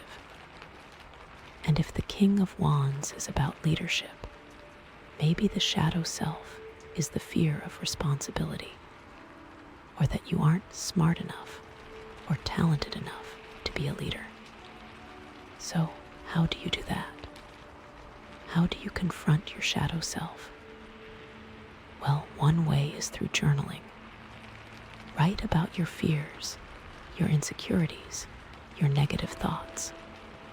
Don't censor yourself, just let it all out. Another way is through meditation. Sit with your emotions and observe them without judgment. Don't try to push them away, just allow them to be there. Another way is through therapy. A therapist can help you to identify your shadow self and to develop healthy coping mechanisms for dealing with it. And another way is through creativity. Express your emotions through art, through music, through writing. Use your creativity as a way to explore your inner world and to bring your shadow self into the light. And the more you do this, the more you'll start to see that your shadow self is not something to be afraid of. It's just a part of you that needs love and attention. And when you can give it that love and attention, you can start to heal those wounds, and you can start to live a more authentic and fulfilling life. Okay, so we've talked about what the devil represents, and we've talked about the shadow self. Now, let's talk about how to break free from the devil's chains. Because that's really what this is all about, right? It's about freeing yourself from those limitations, those fears, those unhealthy attachments, those negative beliefs. It's about stepping into your power and living your best life. So how do you do that? Well, the first step is awareness. You have to become aware of what's holding you back. You have to identify those fears, those limiting beliefs, those unhealthy attachments. You have to recognize your shadow self, because you can't fix something if you don't know what it is. So, take some time to reflect on your life and ask yourself those hard questions. What are you afraid of? What do you believe about yourself? What are you attached to? What are you hiding from yourself? And be honest with yourself, even if it's painful. The truth will set you free. Once you're aware of what's holding you back, the next step is to challenge those limitations. Question those fears, those beliefs, those attachments. Are they really true? Are they really serving you? Are they really helping you to live your best life? Or are they just holding you back? And if they're not serving you, then it's time to let them go. It's time to replace them with something better. It's time to choose a new path, a path that's aligned with your values, your passions, your dreams. And how does the selenite help with this? Well, selenite is all about clearing blockages and connecting with your intuition. It's like it shines a light on those dark corners of your mind, helping you to see the truth. It helps you to cut through the illusions and to recognize what's real and what's not. And it helps you to trust your own inner guidance so you can make the right choices for yourself. So, use that selenite. Meditate with it, carry it with you, put it in your bedroom. Let it work its magic and help you to break free from those chains. And the next step is to take action. You can't just sit around and wait for things to change. You have to actively create the life you want. You have to take risks. You have to step outside of your comfort zone. You have to pursue your dreams. And it's not always easy. There will be challenges along the way. But you have to keep going, even when it's hard. You have to believe in yourself, even when nobody else does. You have to trust that you have what it takes to succeed, even when you doubt yourself. And remember, you're not alone. You have resources and support available to you. You can talk to a therapist. You can join a support group. You can connect with friends and family. You can read books. You can listen to podcasts. You can watch videos. There are so many ways to learn and grow and to get the help you need. So, don't be afraid to reach out and ask for help. And don't be afraid to invest in yourself, because you are worth it. You deserve to be happy. You deserve to be successful. You deserve to live your best life. So, start taking those steps today and start creating the life you want. Okay, so let's bring it all back to the other cards, right? How does the devil influence the Empress, the Four of Swords, and the King of Wands? Because I think that's really key to understanding what's going on here. So, with the Empress, maybe the devil is showing up as a fear of expressing your creativity. Maybe you're afraid of what people will think, or maybe you're afraid of not being good enough. So, how do you break free from that? Well, one way is to start small. Don't try to create a masterpiece right away. Just start by doodling in a notebook, or writing in a journal, or playing around with some art supplies. Just let yourself create without judgment. And another way is to focus on the process, not the product. Don't worry about whether your art is good or bad. Just enjoy the act of creating. And another way is to find a supportive community. Connect with other artists, share your work, and get feedback. And remember, your creativity is a gift, and it's meant to be shared with the world. So, don't let fear hold you back from expressing yourself. With the Four of Swords, maybe the devil is showing up as a fear of resting and recharging. Maybe you feel guilty when you're not being productive, or maybe you're afraid of falling behind. So, how do you break free from that? Well, one way is to reframe your thinking about rest. See it as an investment in your well-being, not as a waste of time. Recognize that you need to rest and recharge in order to be your best self. And another way is to schedule regular breaks throughout the day. Take a few minutes to meditate, or to stretch, or to go for a walk. Just do something that helps you to relax and distress. And another way is to create a relaxing environment in your home. Make sure your bedroom is dark and quiet, and fill it with things that bring you joy. And remember, you deserve to rest and recharge. You deserve to take care of yourself. So, don't let guilt hold you back from prioritizing your well-being. And with the King of Wands, maybe the devil is showing up as a fear of stepping into your leadership potential. Maybe you're afraid of the responsibility, or maybe you're afraid of making mistakes. So, how do you break free from that? Well, one way is to start by leading yourself. Take responsibility for your own life and make choices that are aligned with your values. And another way is to focus on your strengths, not your weaknesses.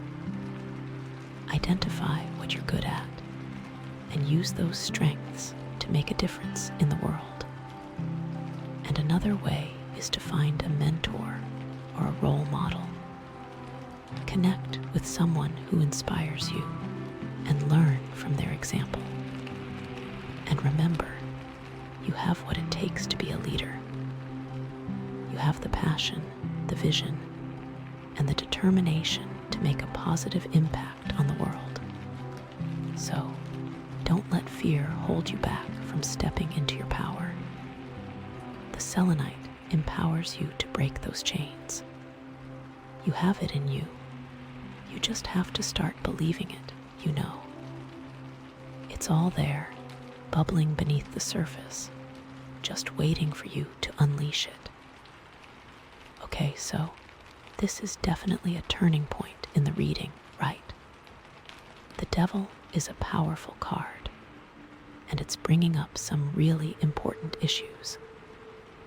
But it's also an opportunity for growth and transformation. By confronting your fears, challenging your limitations, and embracing your shadow self, you can break free from those chains and live a more authentic and fulfilling life. And with that selenite by your side, you have all the support you need to make it happen. Okay, I'm seriously excited to see what's next. What's next is going to be really interesting. Okay, so the Devil, Hugh, that was a lot, right? But you know what? We are ready for this. Okay, so drum roll please. The next card we have is the Three of Wands. Ooh, okay. So, on the surface, the Three of Wands is all about expansion, foresight, and planning for the future, right? It often shows a figure standing on a cliff, looking out over the ocean, with 3 wands planted firmly in the ground. It's like they've already started their journey. They've laid the groundwork, and now they're looking ahead to see what possibilities lie before them. They're assessing their options, making strategic decisions, and preparing for the next phase of their adventure. You know. So in general, the Three of Wands is a really positive card, right? It suggests that you're on the right track, that your hard work is paying off, and that you have a bright future ahead of you. But it's not just about sitting back and waiting for things to happen. It's about being proactive, about taking initiative and about making conscious choices that will help you to achieve your goals. It's about having a vision for the future and then taking the necessary steps to bring that vision to life. But here's the thing, especially after pulling the devil. The Three of Wands isn't just about external success. It's also about internal growth. It's about expanding your awareness, about developing your skills, and about becoming the best version of yourself. It's about recognizing your potential and then taking steps to unlock that potential.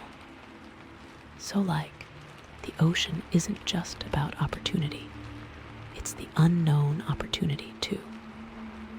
The Three Wands aren't just roots. They are the support for looking out into new horizons. See what I'm saying?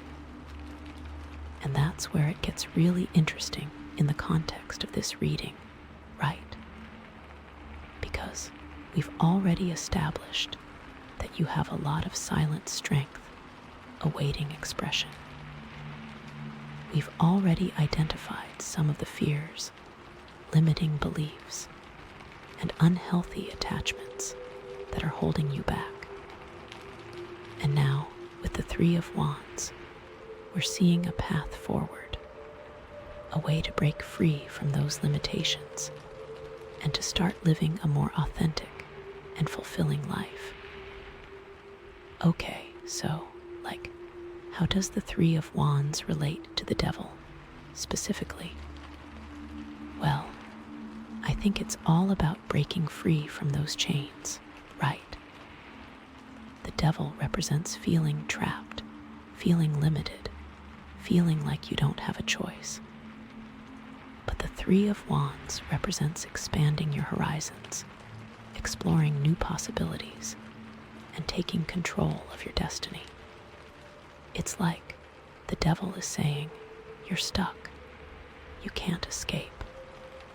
But the Three of Wands is saying, no, you're not.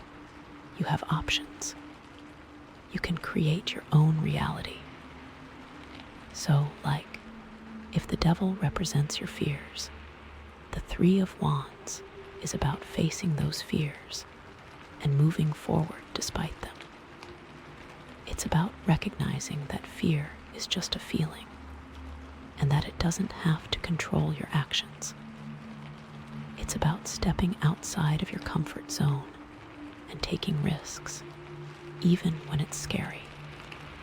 Because that's where the real growth happens, right?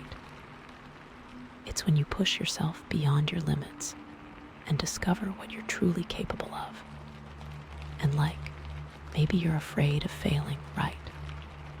Maybe you're afraid of making mistakes. But the Three of Wands is saying that failure is just a learning opportunity. It's a chance to grow and to improve. It's not the end of the world. It's just a stepping stone on the path to success. So don't let the fear of failure hold you back from pursuing your dreams. Embrace it, learn from it, and keep moving forward. Or maybe you're afraid of success, right? Maybe you're afraid of the responsibility that comes with it. Maybe you're afraid of what people will think. But the Three of Wands is saying that you deserve to be successful. You deserve to achieve your goals. And you have the power to handle the responsibility. So, don't let the fear of success hold you back from reaching your full potential. Embrace it, celebrate it, and use it to make a positive impact on the world. And if the devil represents your limiting beliefs, the Three of Wands is about challenging those beliefs and creating new ones. It's about recognizing that your beliefs are just thoughts and that you have the power to change them. It's about choosing to believe in yourself, to believe in your abilities, and to believe in your potential. Because your beliefs shape your reality, right? If you believe you can do something, you're much more likely to succeed. And if you believe you can't do something, you're much more likely to fail. So, choose your beliefs wisely and make sure they're empowering you, not limiting you. And maybe you believe that you're not good enough, right? Maybe you believe that you're not worthy of love and happiness. But the Three of Wands is saying that you are good enough. You are worthy. You are deserving of all the good things in life. So, don't let those negative beliefs hold you back from living your best life. Challenge them, replace them with positive affirmations, and start believing in yourself. Or maybe you believe that the world is a dangerous and scary place, right? Maybe you believe that you can't trust anyone. But the Three of Wands is saying that the world is full of opportunities and that there are good people out there who want to support you. So, don't let fear and paranoia hold you back from connecting with others and from experiencing the beauty of the world. Open your heart, trust your intuition, and embrace the possibilities. And if the devil represents your unhealthy attachments, the Three of Wands is about releasing those attachments and creating healthy boundaries.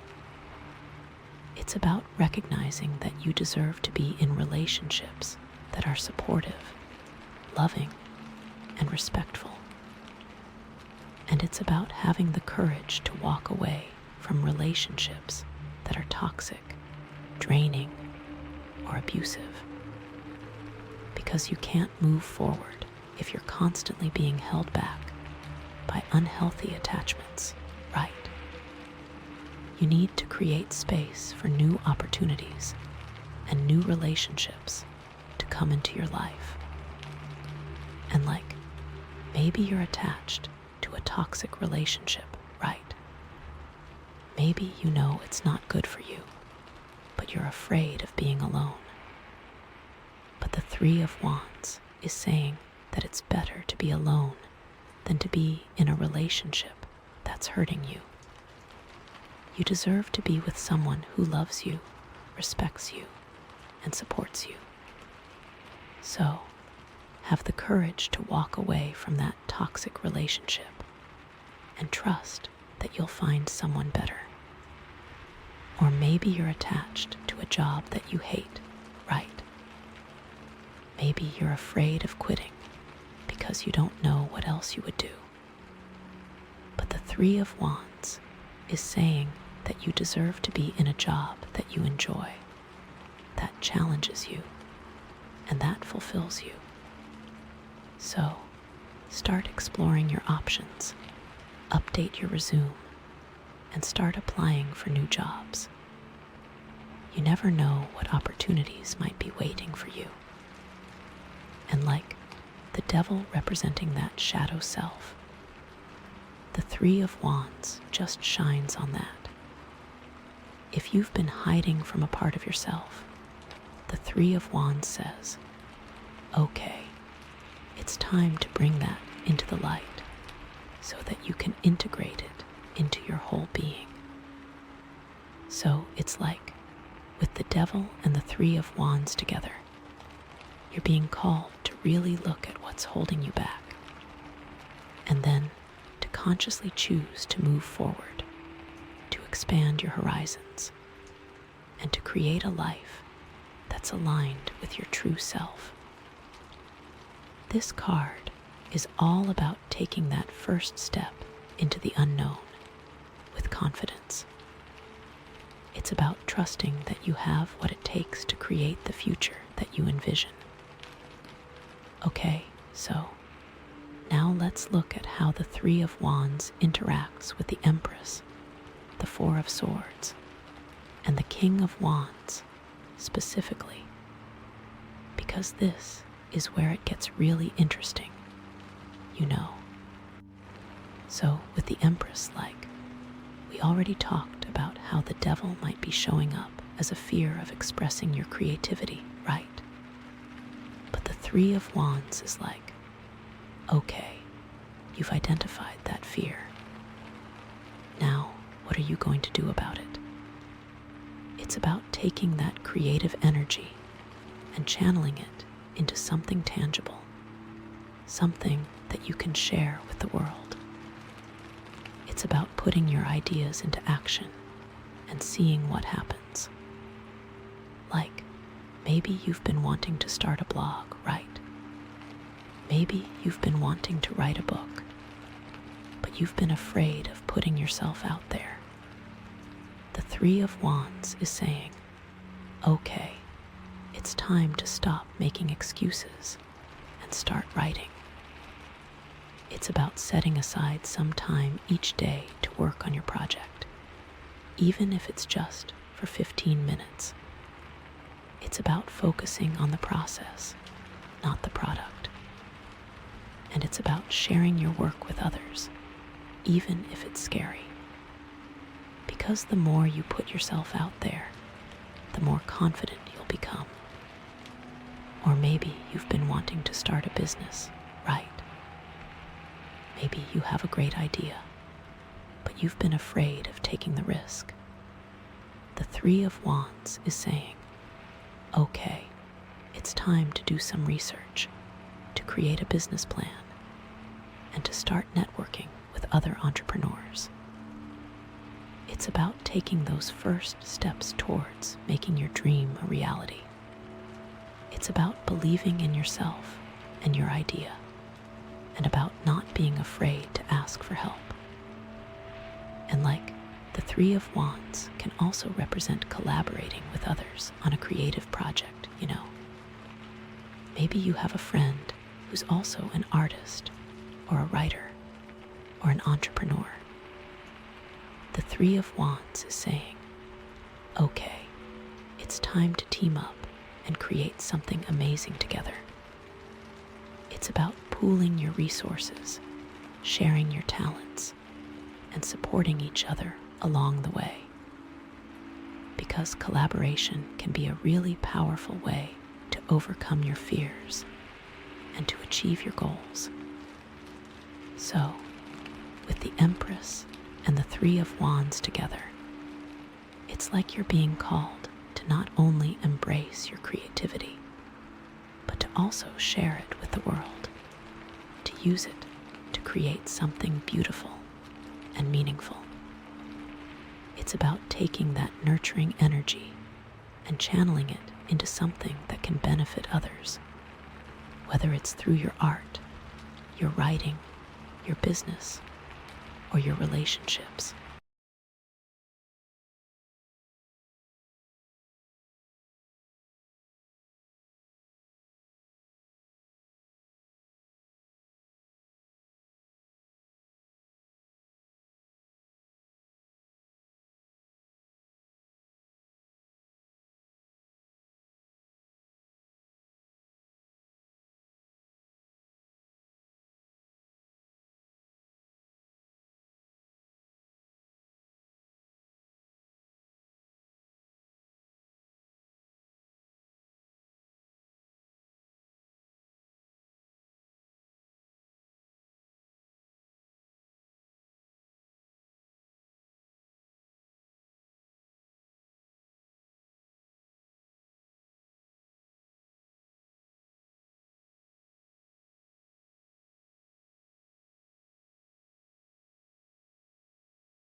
So, with the malachite cluster as your crystal, and the theme being hidden currents of emotion, right off the bat, this tells me that there are things going on beneath the surface that you might not even be fully aware of.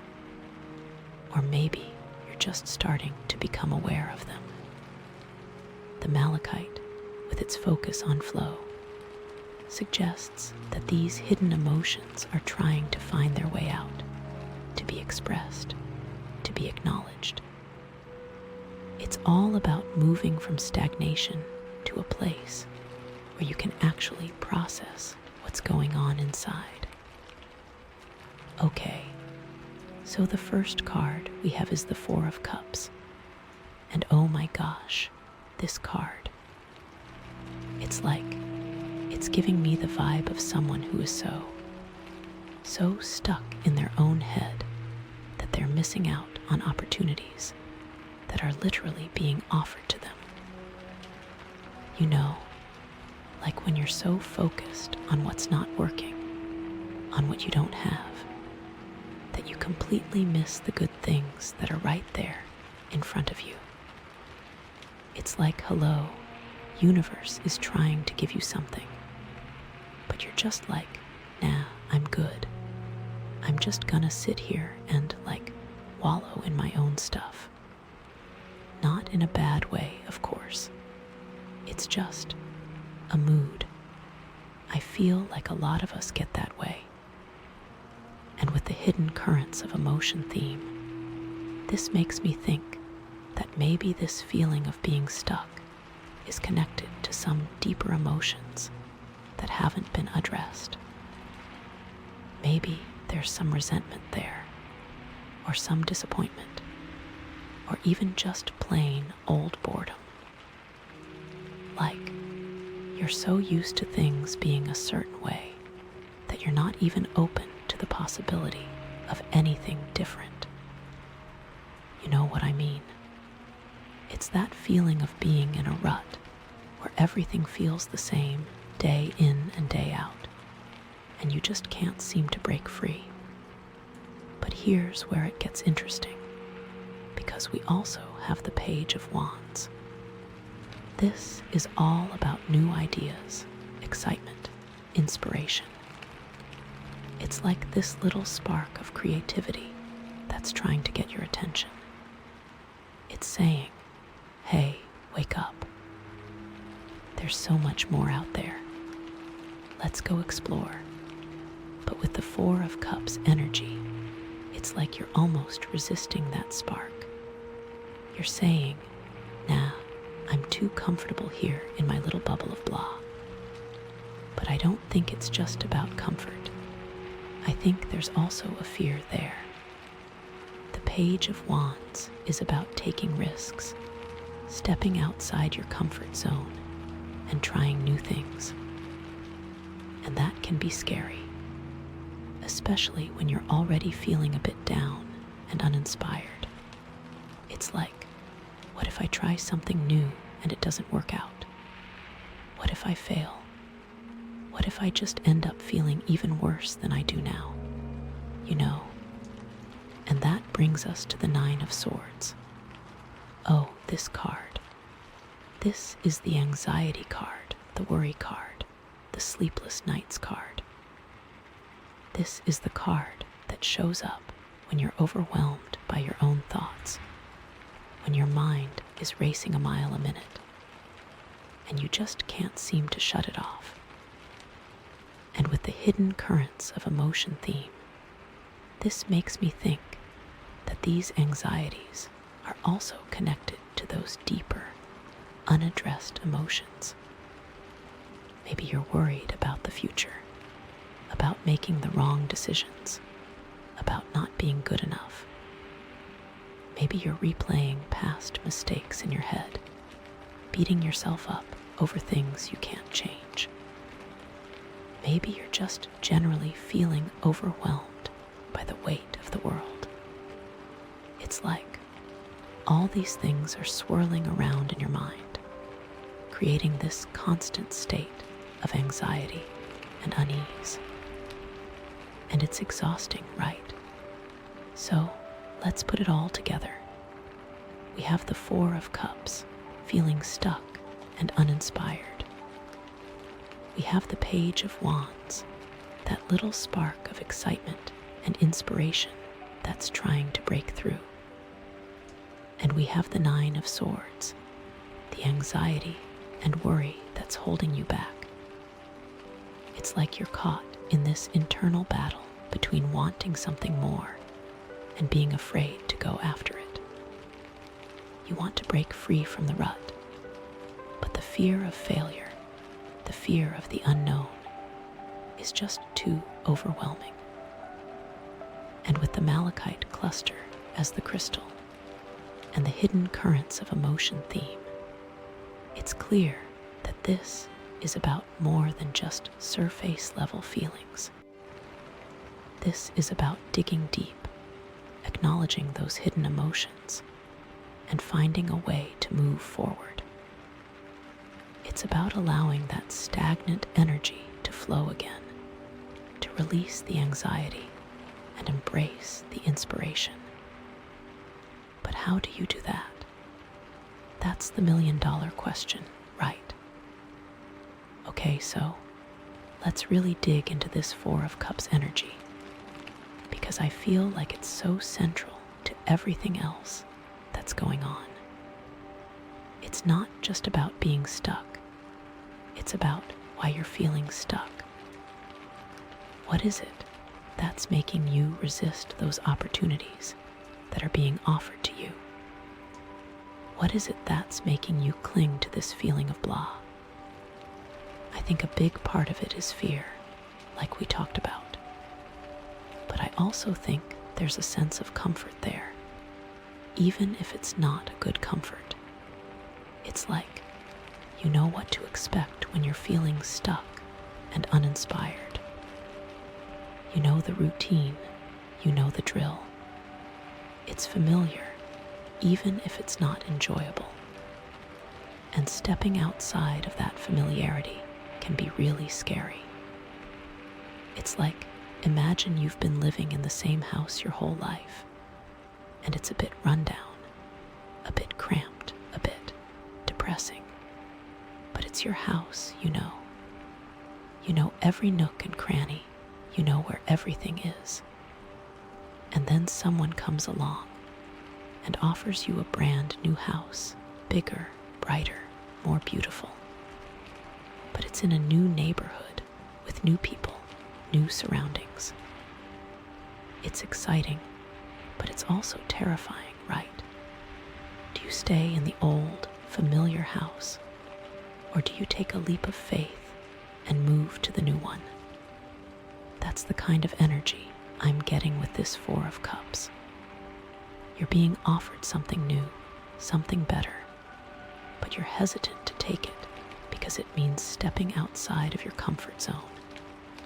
And that's okay. It's normal to feel that way. But it's important to recognize that that fear is there and to not let it hold you back. I also think there's a sense of resentment that might be playing a role here. Maybe you feel like you've been working hard, doing everything you're supposed to do, and you're still not getting the results you want.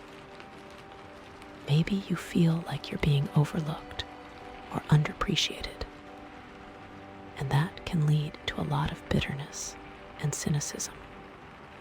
It's like you're looking at everyone else around you and thinking, they have it so easy. They're getting all the breaks. Why not me? And that can make you close yourself off to new opportunities because you feel like they're just not going to work out for you anyway. You're already convinced that you're going to fail, so why even bother trying? But that's a really dangerous mindset to be in, because it can become a self-fulfilling prophecy. If you're convinced that you're going to fail, you're not going to put in the effort needed to succeed. And then, when you do fail, you're just going to say, "See, I told you so." So, how do you break free from that cycle? How do you overcome that resentment and cynicism?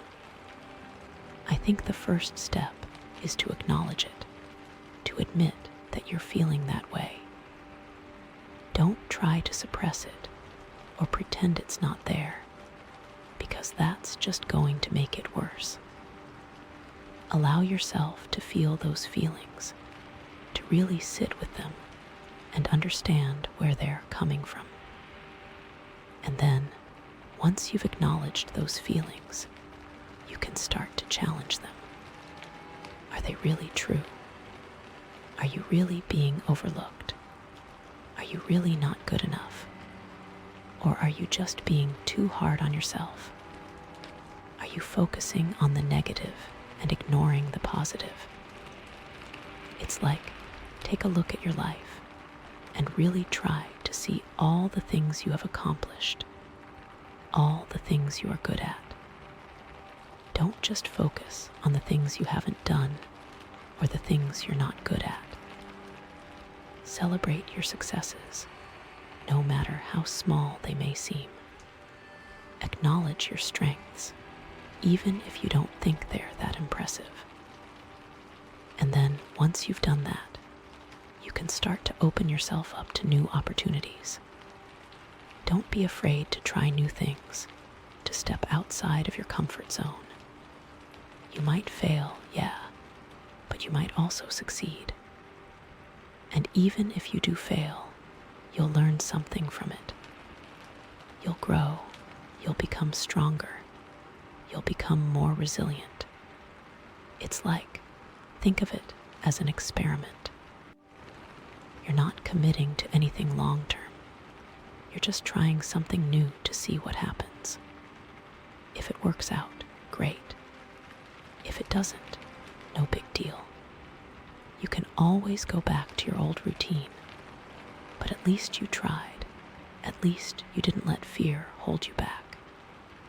And that's where the Page of Wands comes in. This card is all about embracing that sense of adventure, that sense of curiosity.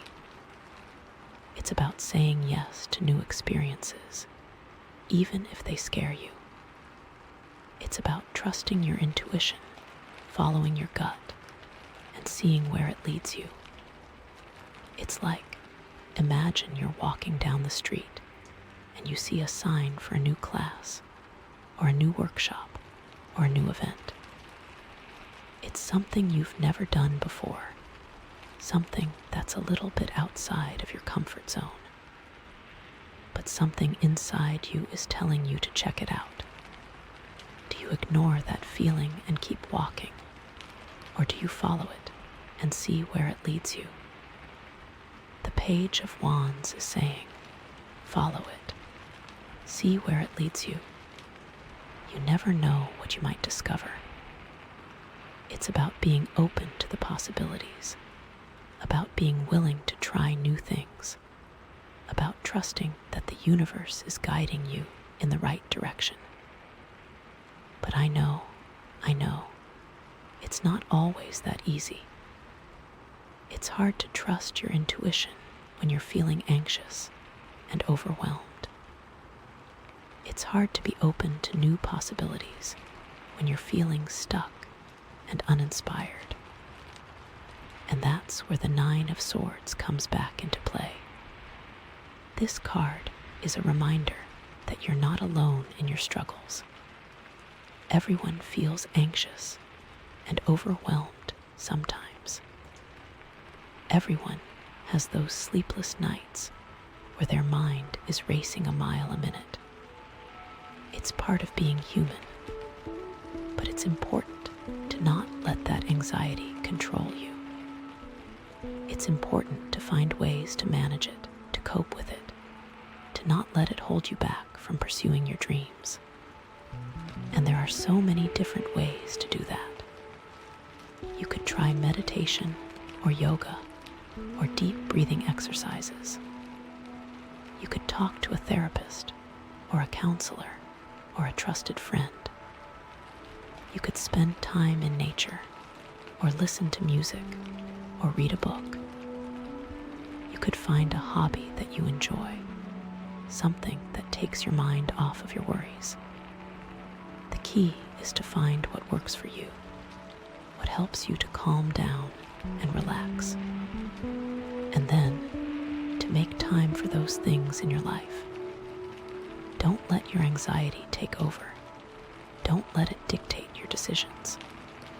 Take control of it, manage it, and use it as a motivation to create a better life for yourself. It's like, think of your anxiety as a warning sign. It's telling you that something is not right, that something needs to change. And instead of ignoring that warning sign or trying to suppress it, listen to it. What is it trying to tell you? What changes do you need to make in your life to feel more calm, more peaceful, more happy? And then, once you know what those changes are, start making them. Start small.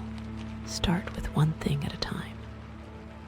Don't try to overhaul your entire life overnight, because that's just going to lead to more stress and anxiety. Focus on one small change that you can make today, and then build from there. It's like, imagine you're trying to climb a mountain. You wouldn't try to climb the entire mountain in one day, right? You would take it one step at a time, one foot in front of the other, and eventually you would reach the top. The same is true with your anxiety. You can't eliminate it overnight, but you can manage it. You can cope with it, and you can eventually overcome it. Just take it one step at a time, one day at a time, and don't give up on yourself. And remember, you're not alone in this. There are people who care about you, people who want to help you. Reach out to them, talk to them, let them know what you're going through. Don't be afraid to ask for help. It's like, think of it as a team effort. You're not trying to climb this mountain by yourself. You have a team of people who are supporting you, encouraging you, and helping you along the way. Lean on them, trust them, and let them help you reach the top. So with the Four of Cups, the Page of Wands, and the Nine of Swords, it's all about recognizing that you're feeling stuck, acknowledging the anxiety that's holding you back, and then embracing that spark of inspiration and taking action to create a better life for yourself. It's about trusting that the universe is guiding you in the right direction, and about having the courage to step outside of your comfort zone and try new things. And with the malachite cluster as the crystal and the hidden currents of emotion theme, it's all about allowing those hidden emotions to flow, to be expressed, to be acknowledged. It's about moving from stagnation to a place where you can actually process what's going on inside, and about finding a way to create a more balanced, more fulfilling life for yourself. Okay, so let's really get down to brass tacks here. What does this actually look like in real life? Because it's easy to talk about these cards in abstract terms, but what does it mean for you, specifically? Well, let's say you're feeling stuck in your job. You've been there for years, you know the routine, but you're not really happy. You're not challenged, you're not inspired, you're just going through the motions. That's the Four of Cups energy. And then, one day, you see an ad for a new job, something that's completely different from what you're doing now. It's something that you've always been interested in, but you've never really considered it as a career option. That's the page of Wands energy. But then the anxiety kicks in. What if I'm not good enough? What if I fail? What if I hate it? That's the Nine of Swords energy. So, what do you do? Do you stay in your comfortable but unfulfilling job? Or do you take a leap of faith and apply for the new one? Well, the cards are telling you to take the leap, to embrace that spark of inspiration and go for it, but to also acknowledge the anxiety that's holding you back and to find ways to manage it. Maybe you start by doing some research on the new job, learning more about what it entails. Maybe you talk to people who are already working in that field, getting their insights and advice. Maybe you take a class or a workshop to learn some new skills. The key is to take action, to do something that moves you closer to your goal. Don't just sit around and worry about it. Do something, anything, to break free from that feeling of being stuck. And then, when you finally do apply for the job, be confident in yourself. Highlight your strengths, showcase your skills, and let your passion shine through. Don't be afraid to be yourself, to let your personality come across. And even if you don't get the job, don't give up. Keep trying, keep learning, keep growing. The right opportunity will come along eventually. It's like, think of it as a journey, not a destination. The goal is not just to get the job, but to learn and grow along the way, to become a better version of yourself, to discover your passions, and to create a life that you love. So, embrace the Four of Cups, acknowledge the Nine of Swords, and follow the Page of Wands. Trust that the universe is guiding you in the right direction, and have the courage to take the leap. You never know what amazing things are waiting for you on the other side. Okay, let's try another scenario. Let's say you're feeling stuck in your relationship. You've been with your partner for a long time, you love them, but things have gotten a bit stale. You're not as connected as you used to be. You're not as intimate. You're just kind of going through the motions. That's the Four of Cups energy. And then, one day, you stumble across a new hobby, something that you're both interested in. It's something that could bring you closer together, something that could reignite the spark in your relationship. That's the Page of Wands energy. But then the anxiety kicks in. What if we don't like it? What if we're not good at it? What if it just makes things worse? That's the Nine of Swords energy. So, what do you do? Do you stay in your comfortable but unfulfilling relationship? Or do you take a leap of faith and try the new hobby? Well, again, the cards are telling you to take the leap, to embrace that spark of inspiration and go for it, but to also acknowledge the anxiety that's holding you back and to find ways to manage it. Maybe you start by talking to your partner about how you're feeling. Maybe you express your concerns, your fears, your hopes. Maybe you listen to their concerns, their fears, their hopes.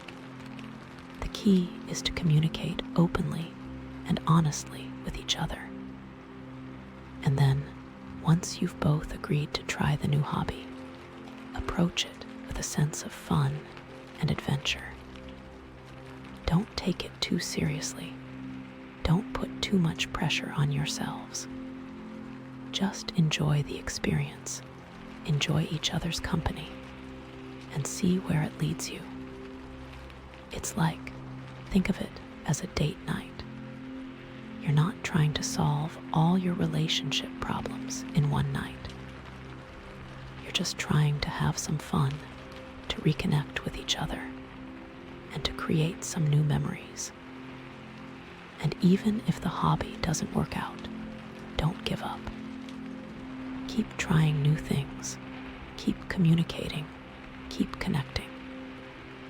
The spark in your relationship can be reignited. It just takes some effort and some willingness to try new things.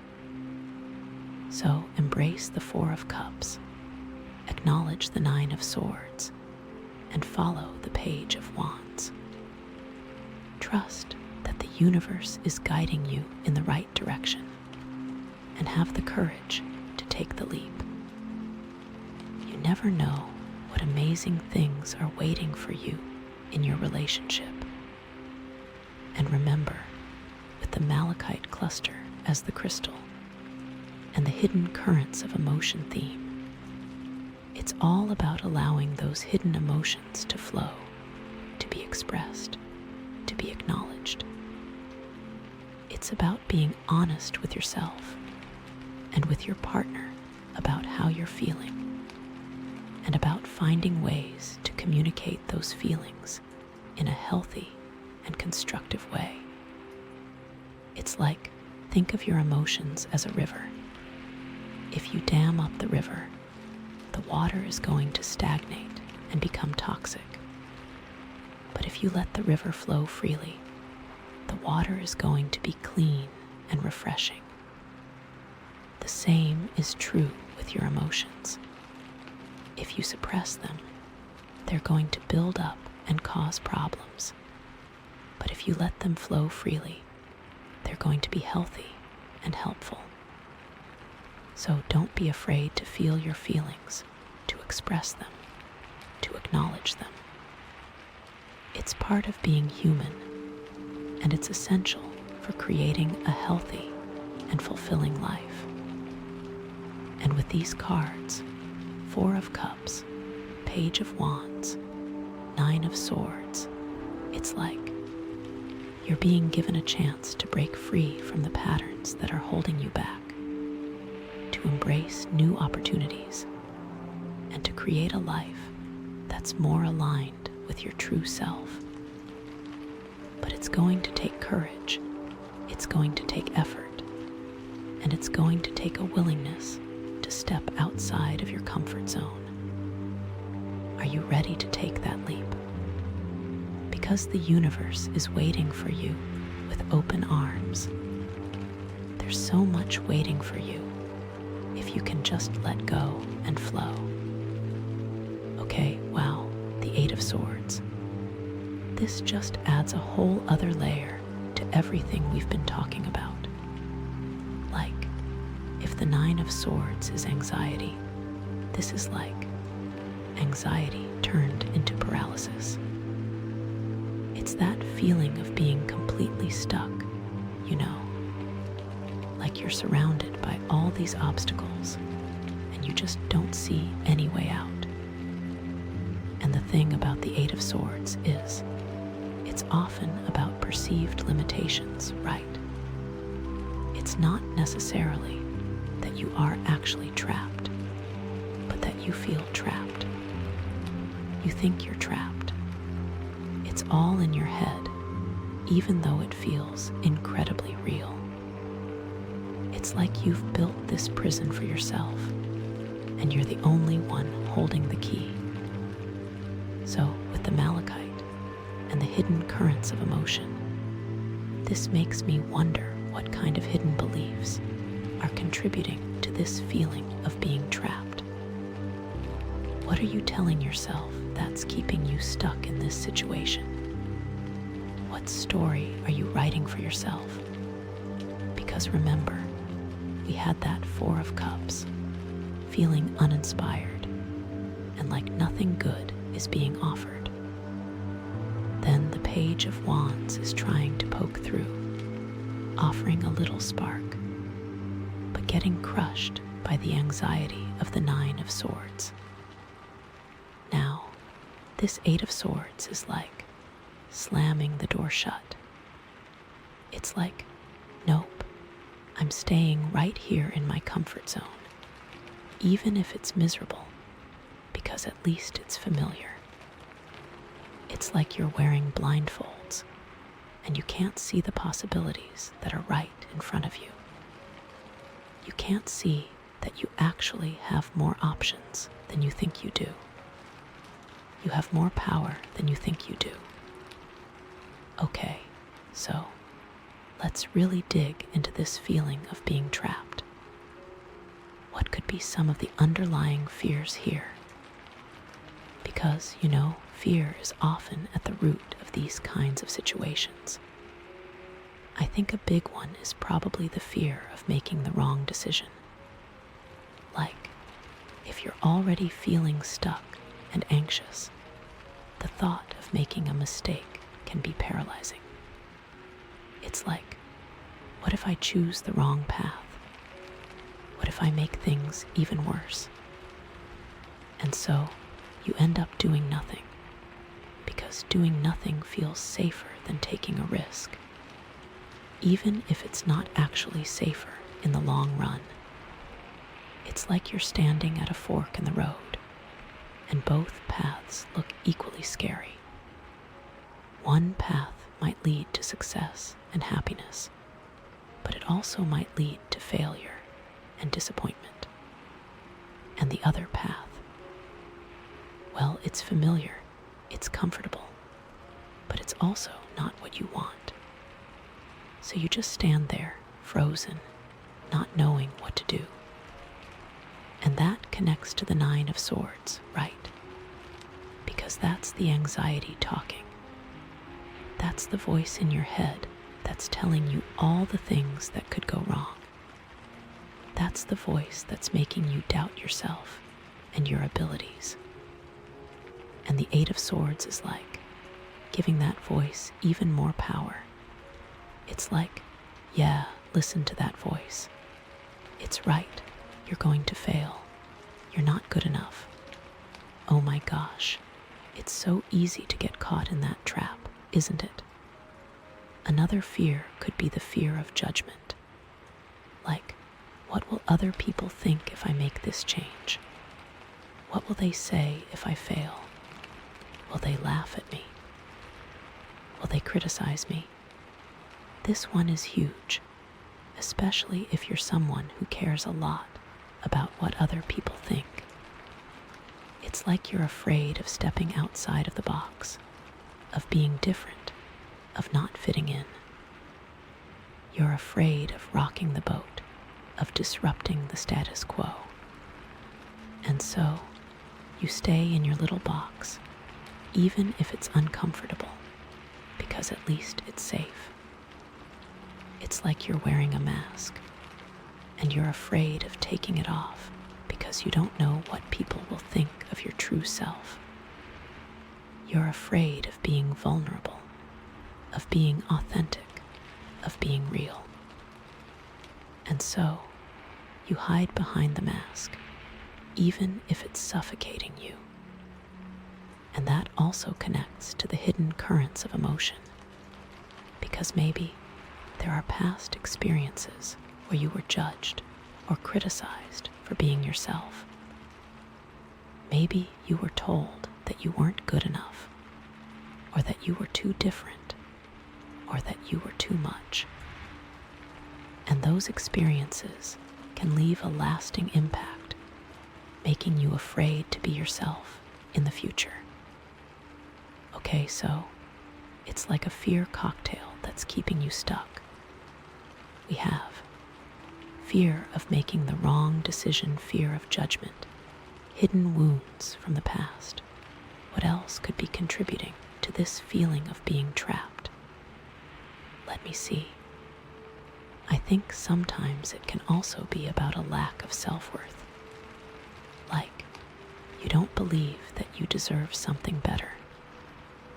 You don't believe that you're capable of achieving your dreams.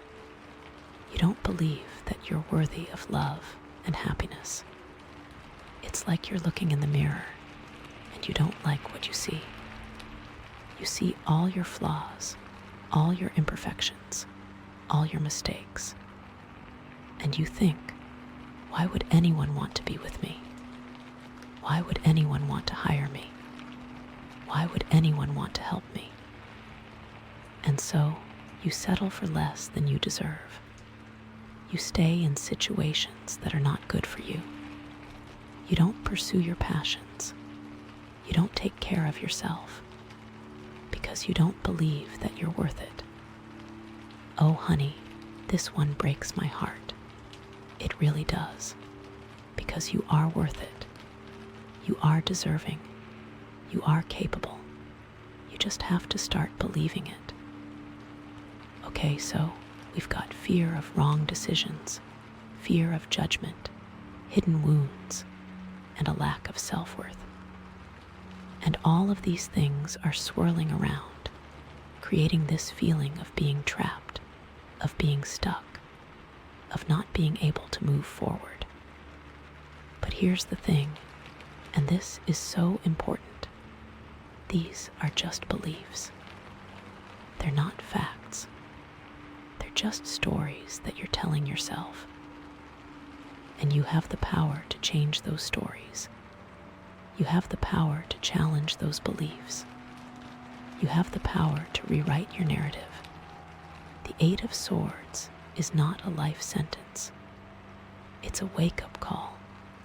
It's a sign that it's time to take off the blindfolds, to break free from the chains, to step into your power. But how? That's the big question, right? How do you actually do that?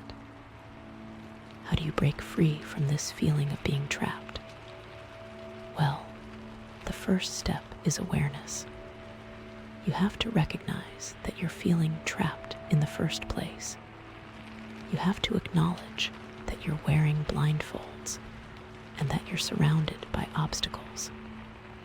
You have to be honest with yourself about what's going on.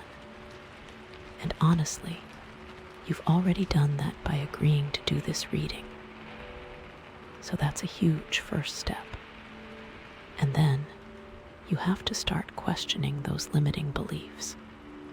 You have to ask yourself, is this really true? Is this really the only way things can be? Is there another possibility that I'm not seeing? It's like you're a detective and you're investigating your own thoughts and feelings. You're looking for evidence to support your beliefs, but you're also looking for evidence to contradict them. And you might be surprised at what you find. For example, if you're afraid of making the wrong decision, ask yourself, what's the worst that could happen? And if that happened, could I handle it? Could I recover? Could I learn from it? And if you're afraid of judgment, ask yourself, whose opinion really matters? And why do I care so much about what other people think? Are they living my life, or am I? These questions are powerful, trust me. And if you're struggling with a lack of self-worth, start focusing on your strengths and accomplishments. Make a list of all the things you're good at, all the things you've achieved, all the things you're proud of, and read that list every day. Remind yourself of your value. It's like you're building a case for yourself. You're gathering evidence to prove that you are worthy, that you are capable, that you are deserving. And the more evidence you gather, the stronger your case will become. And then start taking small steps forward. Don't try to change everything overnight. Don't try to climb the entire mountain in one day. Just focus on one small step that you can take today. One thing that you can do to move closer to your goals. It's like you're breaking down the wall, brick by brick. You're not trying to knock it down all at once. overwhelming. You're just focusing on removing one brick at a time, and eventually the wall will crumble. For example, if you're feeling stuck in your job, maybe you start by updating your resume. Or maybe you start networking with people in your industry. Or maybe you start taking a class to learn a new skill. And if you're feeling stuck in your relationship, maybe you start by planning a date night. Or maybe you start having more open and honest conversations with your partner. Or maybe you start seeking professional help. The key is to take action, to do something, anything, to break free from that feeling of being trapped. Don't just sit there and wait for something to change. Be the change. Okay, and this is where that Page of Wands comes back in, right? Because that's the energy of taking action, of trying new things, of being open to possibilities. It's so important that you let that little spark live. But it's also important to be patient with yourself. Don't beat yourself up if you have setbacks. Don't get discouraged if things don't happen as quickly as you want them to. Just keep moving forward, one step at a time. It's like you're learning to walk again after an injury. You're going to stumble, you're going to fall, but you're not going to give up. You're going to keep practicing, keep trying, until you can walk again with confidence. And remember, you're not alone in this. There are people who care about you, people who want to support you. Reach out to them, talk to them, let them know what you're going through.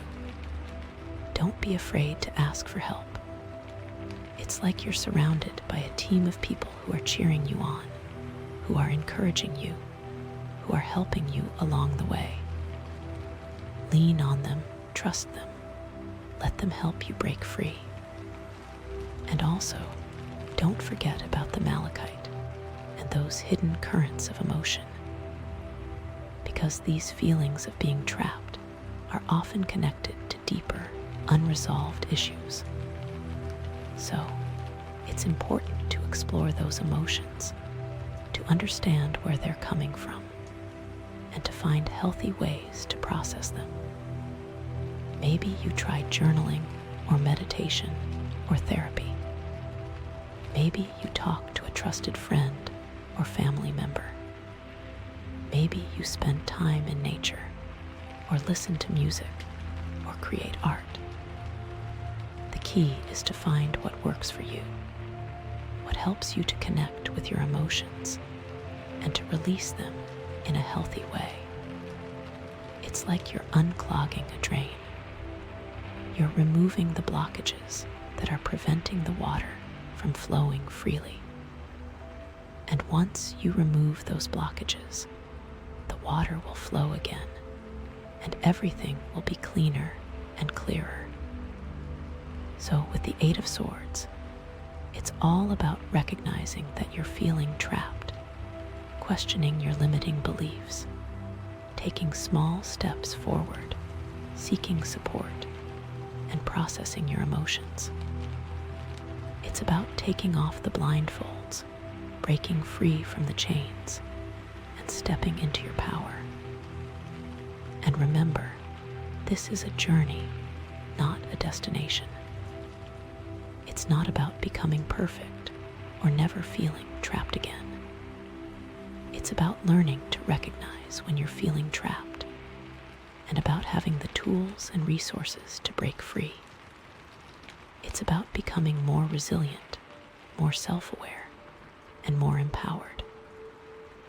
Okay, so let's bring this back to those scenarios we were talking about earlier. How does the Eight of Swords manifest in those situations? Well, let's say you're feeling stuck in your job, like we talked about.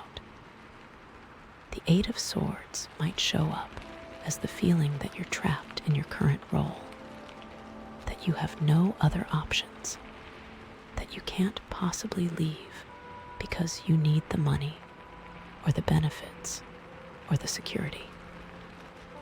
It's like you're wearing blindfolds and you can't see the other opportunities that are out there.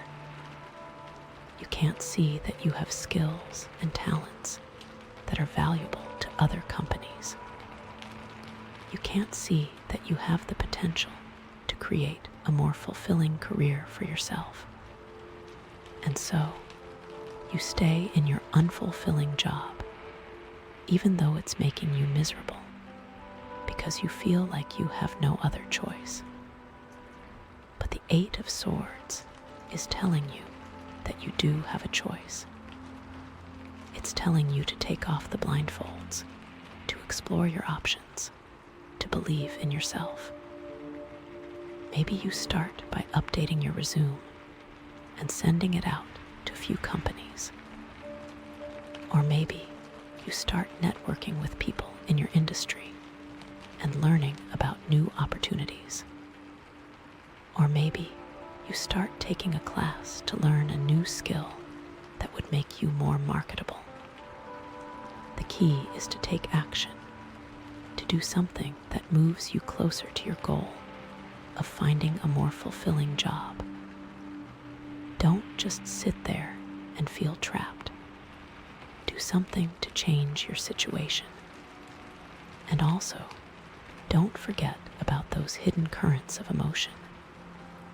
Because maybe your feelings of being trapped in your job are connected to deeper issues, like a fear of failure or a lack of self-worth. So it's important to explore those emotions and to address them in a healthy way. Maybe you talk to a therapist or a career counselor. Or maybe you journal about your feelings and try to identify the root causes of your anxiety. Or maybe you simply take some time for yourself to relax and recharge. The key is to take care of yourself, both mentally and emotionally, so that you can approach your job search with confidence and clarity. Okay, and what about the relationship scenario? How does the Eight of Swords show up there? Well, maybe you're feeling trapped in your relationship because you feel like you can't leave, even though you're not happy. Maybe you're afraid of being alone, or of hurting your partner, or of losing your shared friends and family. It's like you're wearing blindfolds, and you can't see that you deserve to be in a relationship that's fulfilling and supportive. You can't see that you have the power to create a better life for yourself, either with or without your current partner.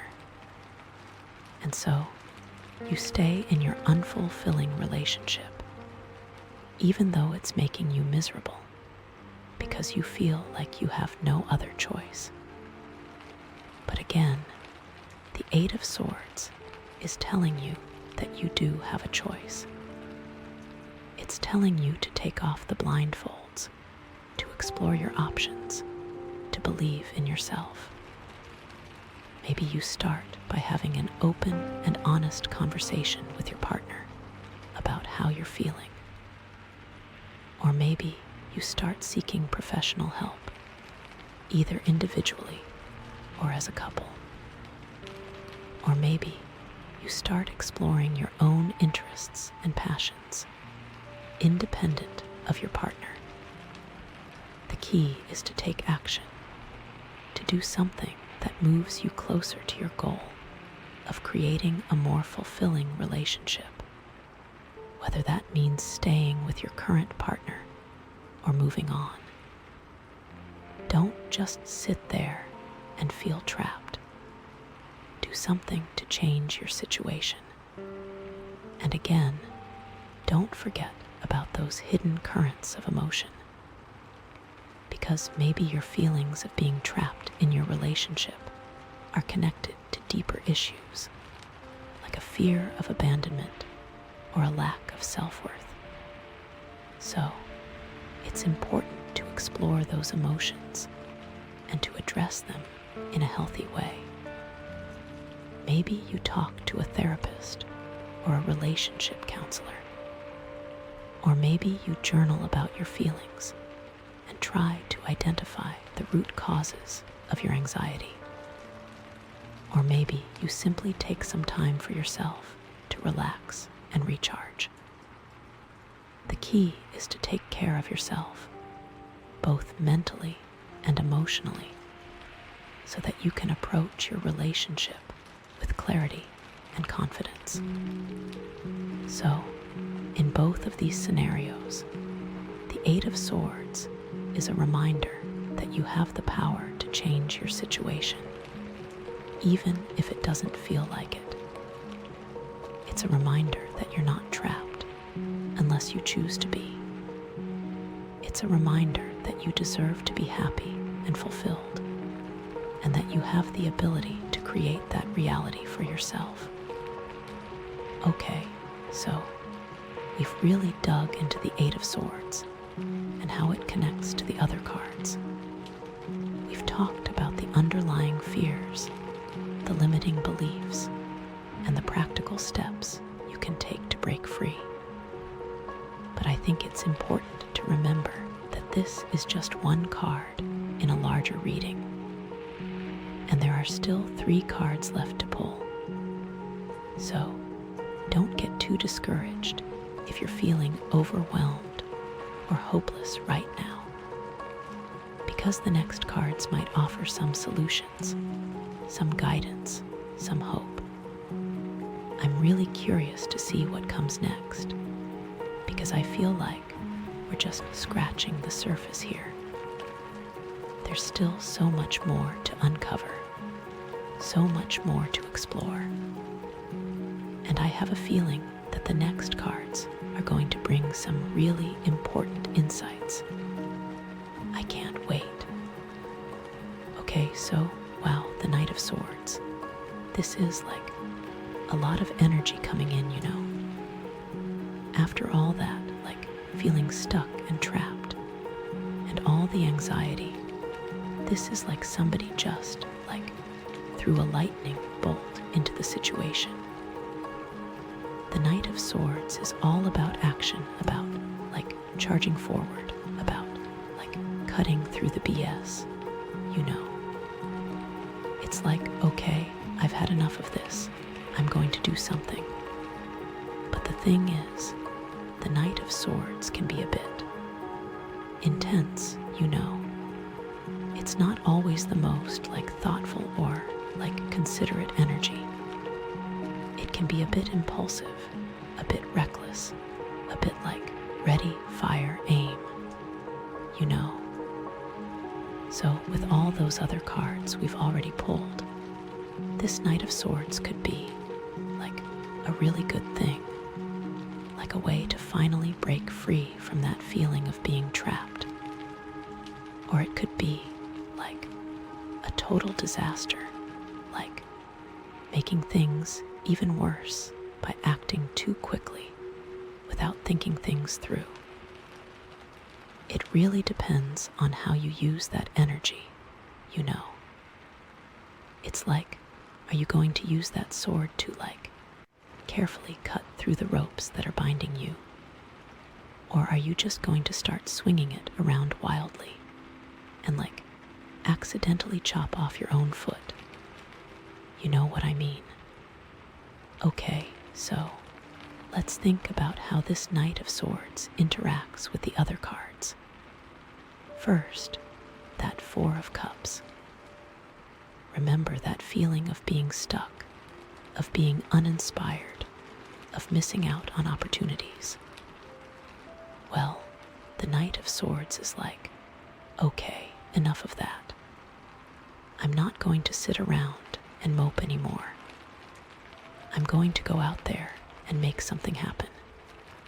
It's like taking that feeling of being stuck and turning it into, like, a fuel,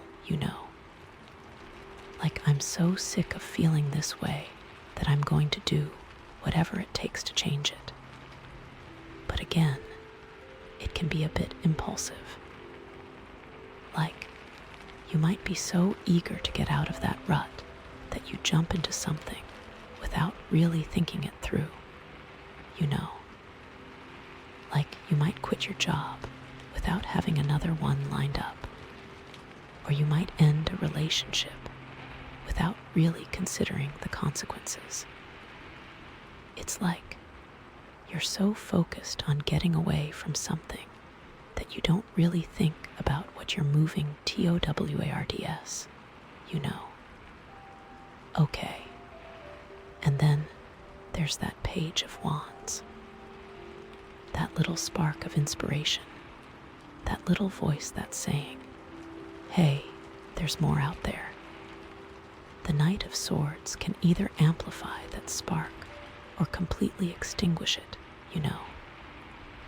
If you use that Knight of Swords energy in a positive way, it can be like, okay, I'm going to take that little idea and run with it. I'm going to turn it into something amazing. It's like taking that spark of inspiration and fanning the flames, But if you use that Knight of Swords energy in a negative way, it can be like, nah, that's too risky. That's too scary. I'm just going to ignore it. It's like taking that spark of inspiration and stamping it out, It really depends on whether you're willing to embrace that sense of adventure and take a chance. And then, of course, there's the Nine of Swords. That anxiety, that worry, that feeling of being overwhelmed. The Knight of Swords can be a way to, like, confront those anxieties head on, Like, okay, I'm scared, but I'm not going to let that fear control me. I'm going to do it anyway. It's like facing your fears and proving to yourself that you're stronger than you think you are, But the Knight of Swords can also make that anxiety even worse, Like, if you're already feeling anxious and overwhelmed, and then you just charge into a situation without thinking, it can be like, oh my God, I made a mistake. I'm going to fail. Everything is going to fall apart. It's like turning that anxiety into a self-fulfilling prophecy, So, it's really important to be mindful of your anxiety and to not let it drive your decisions.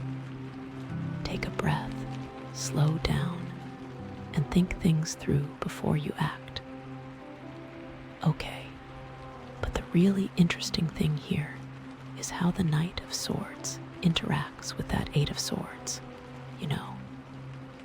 That feeling of being trapped, of being limited by your own beliefs. This could really go either way. The Knight of Swords could be the key to breaking free from that trap, Like, okay, I'm not going to let these limiting beliefs hold me back anymore. I'm going to challenge them. I'm going to question them. And I'm going to prove them wrong. It's like taking off the blindfolds and realizing that you actually have more power and more options than you thought you did, It's like cutting through those ropes that are binding you and stepping into your freedom. But the Knight of Swords could also reinforce that feeling of being trapped, Like if you're already feeling limited and restricted, and then you try to force your way out without really understanding the situation, it can be like, see, I told you I couldn't do it. I'm even more trapped than I was before. It's like banging your head against a wall and just making things worse, you know. It's like you're so desperate to escape that you don't realize you're actually making the prison even stronger. So, it's really important to be strategic and thoughtful about how you use that Knight of Swords energy. Don't just charge in blindly. Take some time to assess the situation, to identify your limiting beliefs, and to develop a plan for how to overcome them. It's like you need to understand the mechanics of the trap before you can figure out how to escape it, you know. You can't just hack and slash your way out. You need to be smart and deliberate. Okay, so how do you use the Knight of Swords energy in a positive way in this situation? How do you harness that energy to break free from the trap and create a better life for yourself? Well, I think the first step is to be really clear about what you want, you know. What are your goals? What are your dreams? What do you want to achieve? It's like you need to have a clear vision of what you're moving towards so that you don't just end up wandering aimlessly, you know. It's like you need to know where you're going before you start running. And then you need to identify the obstacles that are standing in your way, you know. What are the limiting beliefs that are holding you back? What are the fears that are paralyzing you? What are the practical challenges that you need to overcome? It's like you need to understand the terrain before you start climbing the mountain.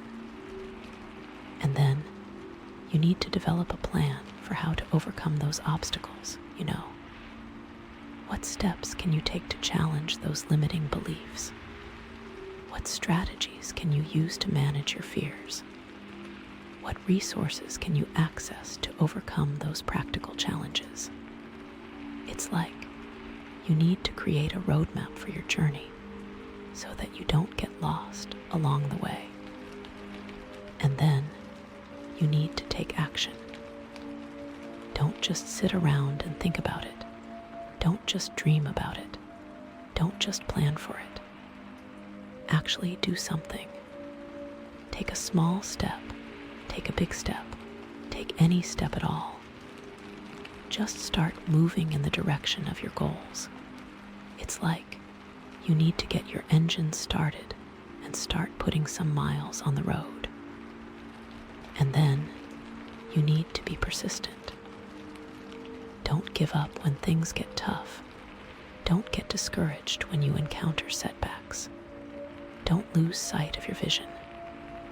Keep moving forward. Keep learning. Keep growing. It's like you need to be a marathon.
Okay, so pile 2. If you were drawn to that beautiful carnelian point O, it's just radiating such warm energy, then this reading is for you. Carnelian is all about awakening, igniting your passions, and it perfectly ties into the theme of this reading: messages they can't say. It's like these are dormant desires about to surface, things that have been hidden or unexpressed, but are now ready to be brought into the light. So, get ready to uncover some secrets. Let's dive into the cards. Okay, wow. The first card we have is the Knight of Wands. Ooh, this is fiery energy right off the bat. And then we have the Page of Swords. Interesting contrast there. And finally, the Ace of Swords. Okay, this is a powerful combination. It feels like a journey, a progression of energy. So, let's break this down, because there is a lot here. Okay, so the Knight of Wands. This is all about passion, excitement, adventure. This knight is like ready to charge forward, full of enthusiasm and energy. It's like they have a goal in mind, and they're not afraid to go after it. But you know, knights can be a little impulsive, maybe a little reckless. They don't always think things through completely before they act. They're just so caught up in the moment, in the thrill of the chase. So, with the theme of messages they can't say, I'm immediately wondering, what is this burning desire that someone is hesitant to express? What adventure are they longing to embark on, but holding back for some reason? It feels like there's a strong pull, a powerful attraction, but also maybe some fear or uncertainty.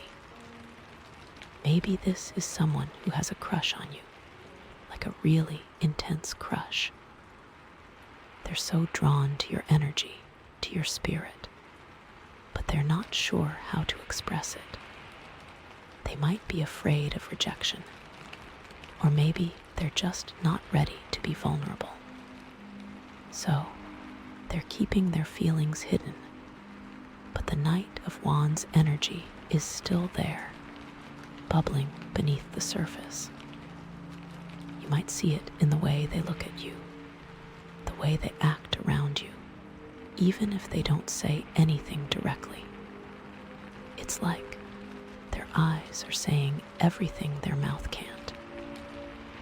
Or, you know, maybe this isn't about a romantic interest at all. Maybe it's about a creative project, or a career change, or some other kind of personal passion.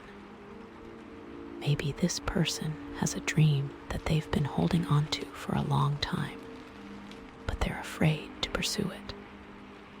They might be worried about what other people will think, or maybe they just don't believe in themselves enough. So, they're keeping their dream a secret, but it's still burning inside them, fueling their actions in subtle ways. The Knight of Wands can also represent a journey, a physical journey, or a journey of the soul. Maybe this person is longing to travel, to explore new places, and have new experiences. But for whatever reason, they're not able to do that right now. Maybe they have responsibilities that are holding them back, or maybe they just don't have the resources. So they're living vicariously through others, dreaming of the day when they can finally break free and embark on their own adventure. You know, I'm also getting a sense of impatience with this card. Like, this person is really eager to move forward, to take action, but they're feeling blocked or restricted in some way. They might be frustrated with their current situation, with their lack of progress. They just want to burst out and do something, but they're not sure what that something is or how to make it happen. This could manifest as restlessness, as a constant need to be doing something, anything, just to avoid feeling stuck. They might be constantly starting new projects, but never finishing them. Or they might be jumping from one relationship to another, searching for that perfect connection, but never finding it. It's like they're chasing after something, but they don't know what it is they're really looking for. And with that carnelian energy, this feels very much about a creative passion wanting to get out, be expressed. This could be someone who is really, really good at, I don't know, writing, painting, music, dancing, something artistic. But they're afraid to share their work with the world. Maybe they're worried about criticism, or maybe they just don't think they're good enough. So they keep their art hidden, but it's eating away at them inside. It's like they have this incredible talent, this amazing gift, but they're not using it. And that's causing them pain, you know. It's causing them to feel unfulfilled. This is also giving me a sense of someone who is very charismatic, very charming. They know how to turn on the charm, how to get people to like them. But it's like they're using that charm as a mask to hide their true feelings. They might be afraid to show their vulnerability, to let people see who they really are. So they put on this facade of confidence and charisma, but underneath it all, they're feeling insecure and afraid. Maybe this is someone who has been hurt in the past, and they're afraid to get hurt again. So they're keeping people at a distance, not letting anyone get too close. They might be pushing people away, even when they really want to connect. It's like they're building walls around their heart to protect themselves from pain. But those walls are also preventing them from experiencing love and joy. Okay, so many possibilities with this Knight of Wands energy. But the key thing is that there's something being held back, something that wants to be expressed, but is being suppressed for some reason. And that's where the next card, the Page of Swords, comes in. Because the Page of Swords is all about gathering information. The Page of Swords is curious, inquisitive, always asking questions. They want to know everything, to understand everything. They're like a little detective, piecing together clues, trying to figure out what's really going on. But unlike the Knight, they're not charging ahead blindly.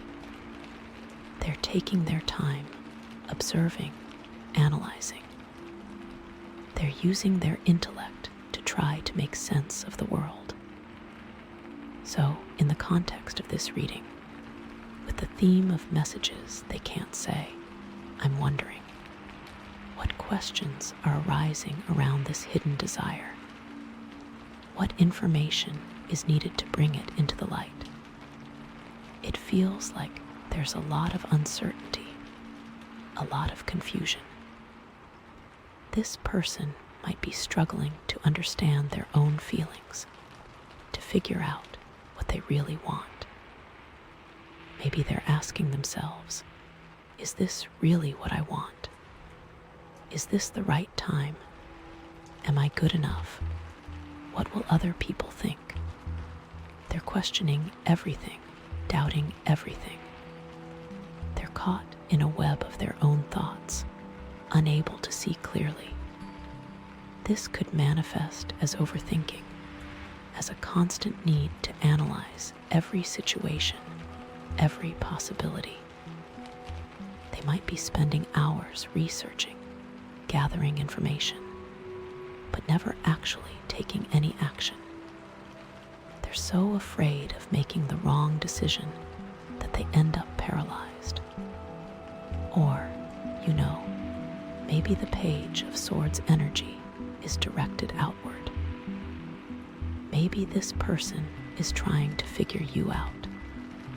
They're observing your behavior, listening to your words, trying to decipher your true feelings.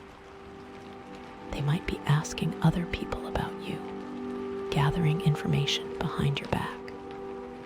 They're trying to understand you, to see if you're a safe person to open up to. This could be someone who is very perceptive, very intuitive. They can pick up on subtle cues, on unspoken messages. They can sense when something is off, when someone is not being honest. But they're also prone to paranoia, to imagining things that aren't really there. They might be seeing hidden meanings in everything you say and do, even when there's nothing there at all. Maybe they're trying to figure out if you feel the same way about them. They're looking for signs, for clues, for any indication that you might be interested. They might be testing the waters, flirting subtly to see how you respond. But they're also afraid of being too obvious, of revealing their true feelings. So, they're playing it cool, trying to maintain a sense of detachment. The Page of Swords can also represent communication, but not necessarily direct communication. It's more about gathering information, about exchanging ideas, about exploring different perspectives. This person might be communicating through writing, through art, through music. They might be expressing their feelings in subtle ways, without actually saying them out loud. Maybe they're writing you poems, or songs, or sending you cryptic messages. They're trying to communicate their feelings without being too vulnerable, without putting themselves at risk of rejection. It's like they're leaving breadcrumbs, hoping that you'll follow them and figure out what they're trying to say. I'm also getting a sense of defensiveness with this card. Like, this person is very guarded, very protective of their own thoughts and feelings. They might be afraid of being judged, of being criticized. So, they're keeping their true selves hidden, not letting anyone get too close. This could manifest as sarcasm, as a biting wit. They might be using humor to deflect attention away from their own insecurities. They're making jokes, but there's a hint of truth in their words. They're testing you, seeing how you react to their humor, to their cynicism. Maybe they're challenging your beliefs, questioning your assumptions. They're trying to provoke you, to see if you're open-minded, if you're willing to consider different perspectives. They're not necessarily trying to be argumentative, but they do want to engage in intellectual debate, to explore different ideas. And with the Knight of Wands energy still lingering, this feels like someone who is trying to reconcile their passions with their intellect. They have this burning desire, this strong urge to take action, but they're also afraid of making a mistake. So, they're trying to analyze the situation, to weigh the pros and cons to figure out the best course of action. They might be caught in a cycle of overthinking, of constantly second-guessing themselves. They're afraid to trust their instincts, to follow their heart. They want to make the right decision, but they're not sure what that is. This could be someone who is struggling with a difficult decision. They might be torn between two different paths, two different options. They're trying to weigh the consequences of each choice to figure out which one is the best for them. But they're so caught up in the details, in the logistics, that they're losing sight of the bigger picture. They need to step back, to take a broader view of the situation. They need to ask themselves, what do I really want? What is most important to me? And then they need to trust their intuition to follow their heart. Okay, so the Page of Swords is adding a layer of complexity to the Knight of Wands energy. It's like the initial passion is still there, but it's being tempered by doubt and uncertainty. And that's where the final card, the Ace of Swords, comes in. Because the Ace of Swords is all about clarity. The Ace of Swords is a breakthrough, a moment of truth, a sudden realization. It's like a light bulb going off, illuminating everything. This card represents a new beginning, a fresh start, a clean slate. It's about cutting through the confusion, seeing things clearly, and making a decisive choice. So, in the context of this reading, with the theme of messages they can't say, I'm wondering, what is the truth that's being revealed? What is the message that finally breaks through the silence? It feels like there's a moment of clarity, a moment of understanding. This person finally sees things for what they really are. Maybe they finally understand their own feelings, their own desires. They've been struggling with confusion and doubt, but now they finally know what they want. They've made a decision, and they're ready to act on it. Or, maybe the Ace of Swords represents a truth that's being revealed to you.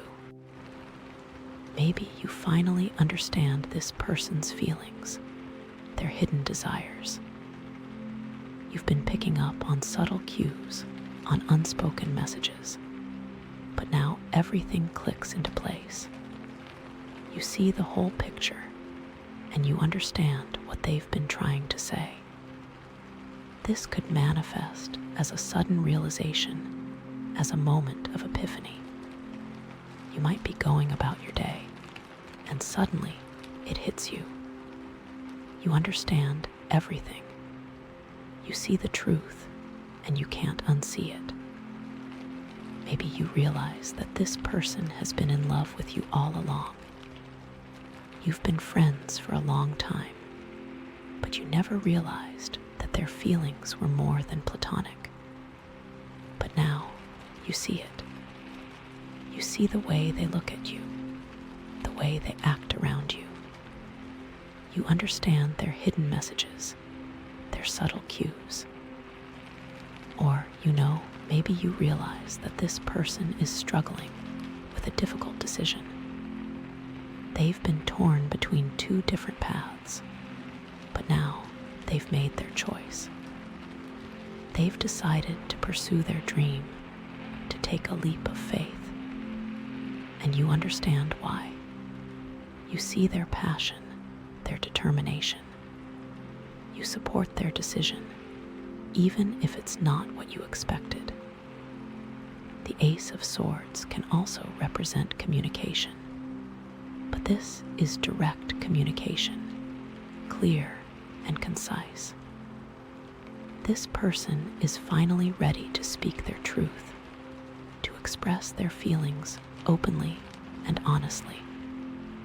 They're no longer afraid of being vulnerable, of being judged.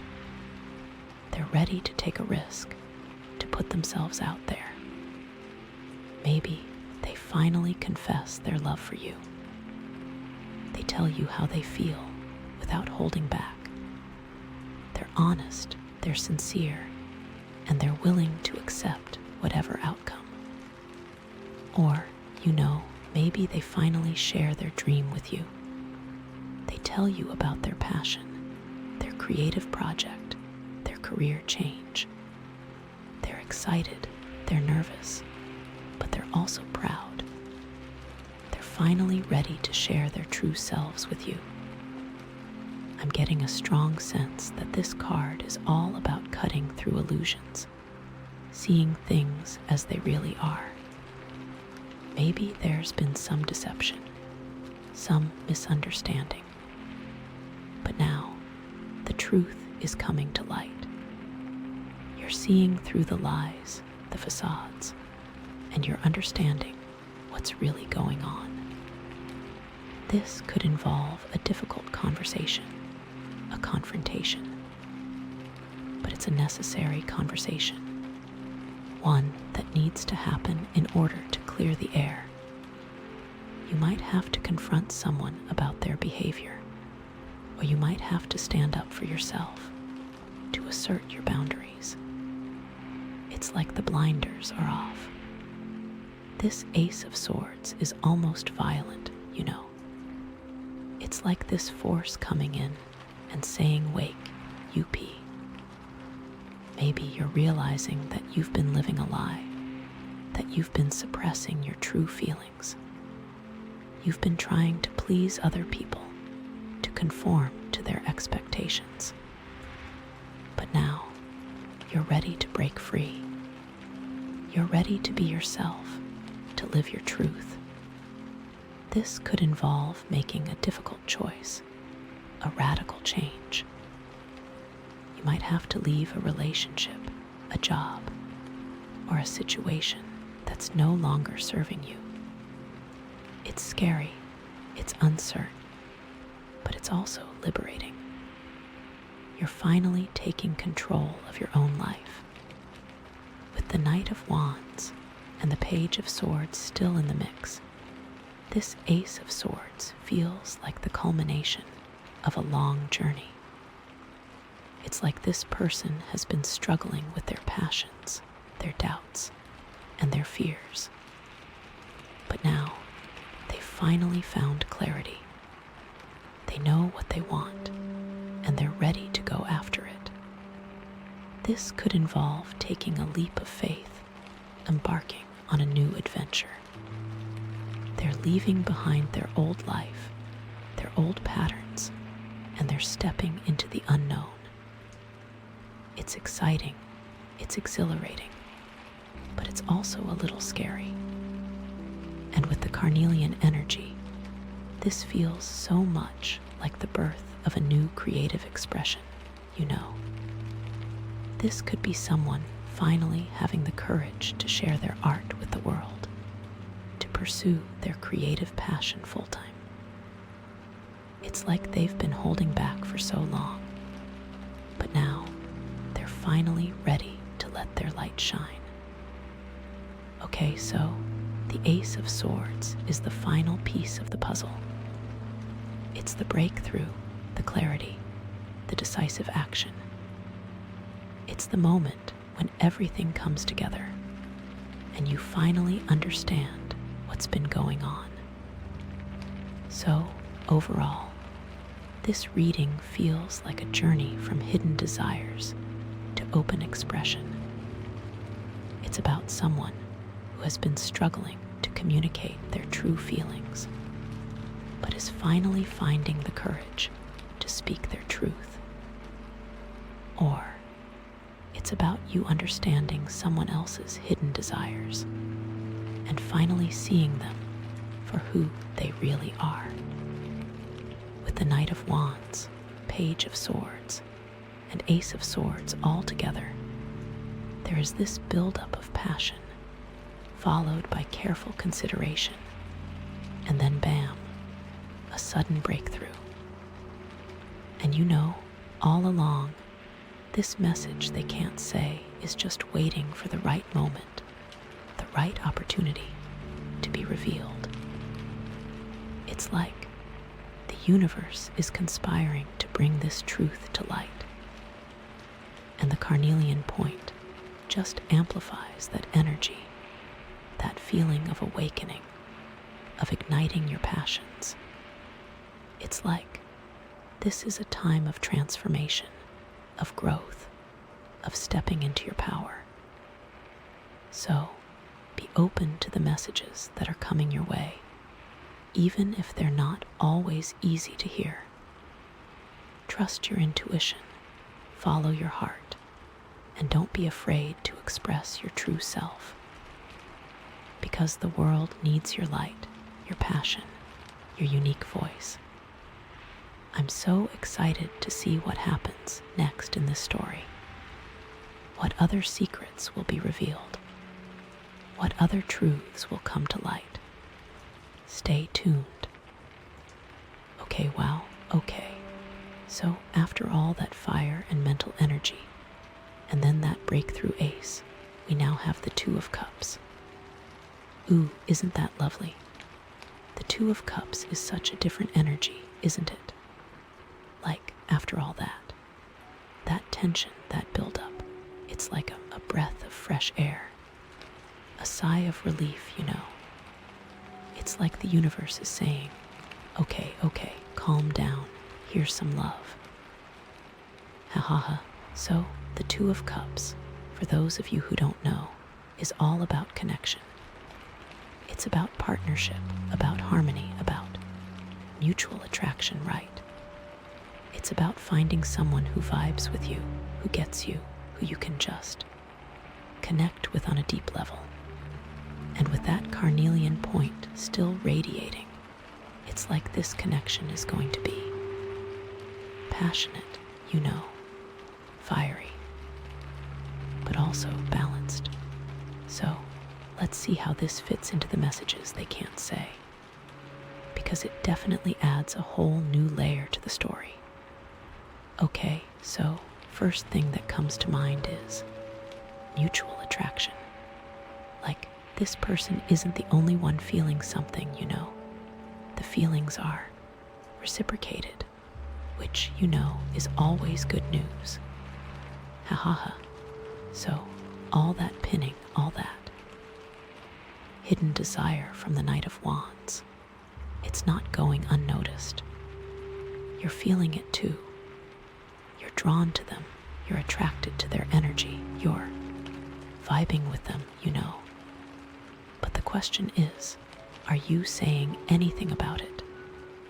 Because, remember, the theme is messages they can't say. So, maybe you're the one who's holding back. Maybe you're just as afraid to express your feelings as they are. And that's why the Two of Cups is here, you know. It's like the universe is saying, come on, break the ice. Meet them halfway. Show them that you're interested too. Because if you both just sit there, pinning away in silence, nothing's ever gonna happen. You gotta take a risk. You gotta be vulnerable. You gotta put yourself out there, you know. And maybe that's what the Ace of Swords was all about, that clarity. It's like you finally realize that you have feelings for this person, and you can't deny it anymore. You can't keep it hidden. You can't keep it bottled up. You gotta let it out. And the Two of Cups is the perfect card to follow that, because it's all about expressing those feelings, about connecting with someone on a deeper level, about building a partnership, a relationship, you know. Now, this could be a romantic relationship, obviously. That's the first thing that comes to mind with the Two of Cups. But it could also be a close friendship, a business partnership, a creative collaboration. Anything where there's a strong sense of mutual respect, mutual admiration, and mutual purpose, like you're both working towards the same goal. You're both on the same page. You're both supporting each other, lifting each other up. And that's a really beautiful thing, especially after all that internal struggle with the Knight of Wands and the Page of Swords. It's like you're finally finding someone who understands you, who accepts you, who appreciates you for who you are, And that's a really powerful feeling. So let's dig a little deeper into the romantic possibilities because, that's always fun. Ha ha ha. So let's say you're both single, you're both looking for love, you're both open to a relationship. Then this is a really, really good sign. This means that there's a real potential for something beautiful to blossom between you two. You just gotta nurture it, you gotta cultivate it, you gotta water it, You gotta give it the time and attention it needs to grow. And that means communicating openly and honestly, being vulnerable, being willing to take risks, being willing to put in the effort, Relationships aren't always easy. They take work. But if you're both willing to invest in the relationship, then it can be incredibly rewarding. And with that carnelian energy, it's going to be a passionate, exciting, fulfilling relationship, Full of fire, full of adventure, full of joy. Ooh, I'm getting excited just thinking about it. Ha ha ha. But let's say one of you is already in a relationship. Or maybe both of you are. Ooh, that's a little trickier, isn't it? Then the Two of Cups takes on a whole new meaning. It could mean temptation. It could mean infidelity. It could mean a difficult choice.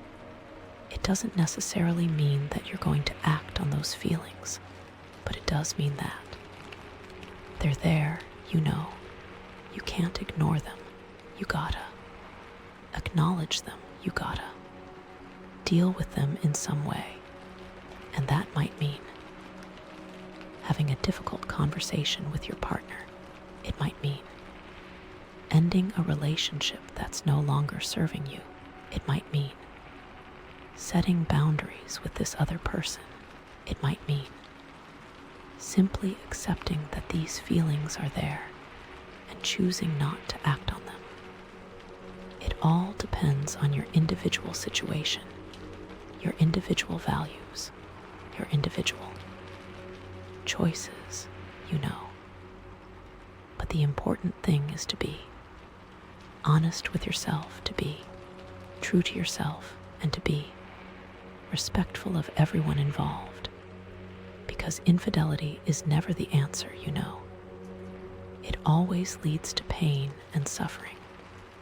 It's better to be honest and upfront, even if it's difficult, than to betray someone's trust, Okay, so that's the complicated scenario. Now, let's say you're both just friends. You're not looking for a relationship. You're not interested in each other romantically. Then the Two of Cups can represent a really strong, supportive friendship. A friendship where you can be yourself, where you can be vulnerable, where you can share your thoughts and feelings without judgment. A friendship where you lift each other up, where you support each other's dreams, where you celebrate each other's successes.